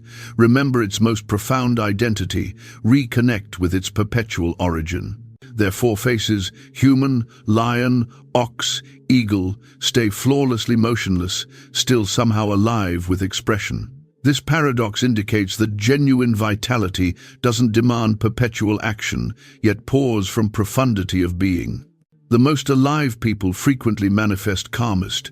The most perceptive instructors communicate least. The most tremendous leaders appear to do nothing while everything essential occurs surrounding them. In our period of digital distraction and manufactured urgency, cherubic quietness transforms more valuable than gold. The capacity to be entirely attending, to rest in perception without requiring entertainment, to discover fulfillment in being rather than possessing. These capacities demand defense from the forces that fragment concentration and disperse attention. The territory among cherubic wings extends refuge for reflection of enigma. Here, inquiries don't require immediate responses, problems don't demand immediate solutions, disagreements don't require immediate resolution. The cherubim establish breathing territory where perception can appear naturally, where reality can disclose itself in its own temporal existence, where devotion can labor through patience rather than pressure. Their perpetual observance doesn't originate from anxiety or alertness born of fear. They stay alert from devotion, attentive from attention, attending from selection rather than compulsion. Their observing establishes security rather than surveillance, liberation rather than limitation, invitation rather than intimidation. The mercy seat among their wings transforms reachable in every instant of genuine forgiveness. When humans release grievances, when communities select reconciliation over revenge, when nations favor tranquility to victory, wherever compassion pours, cherubic wings extend to defend the gentle territory where healing occurs. While this extended account of cherubim attracts toward its conclusion, we return to where it commenced. In the silence that precedes communication, the quietness that permits action, the attendance that renders all behavior significant, the cherubim who excluded humans from one tree of existence presently extend their wings over every spirit, prepared to obtain the existence that fear cannot make contact with, mortality cannot eliminate, temporal existence cannot reduce. In the conclusion, cherubim instruct the most significant instruction any guardian can extend, that the element most deserving defense is the capacity for attendance in itself. The capacity to be entirely here, in this instant, aware and awake and reachable to the enigma that encircles and saturates all being. Under their wings, every human spirit uncovers its divine identity. Every pursuing soul discovers its perpetual dwelling. Every broken existence occurrences the healing that arrives through favor's mild attendance. The quietness of their wings conceals everything that requires defense, contains everything that demands healing, favors everything that pursues its genuine identity in the devotion that established all elements and identifies them virtuous. In this quietness, the historical account discovers its fulfillment, and every fresh account uncovers its commencement.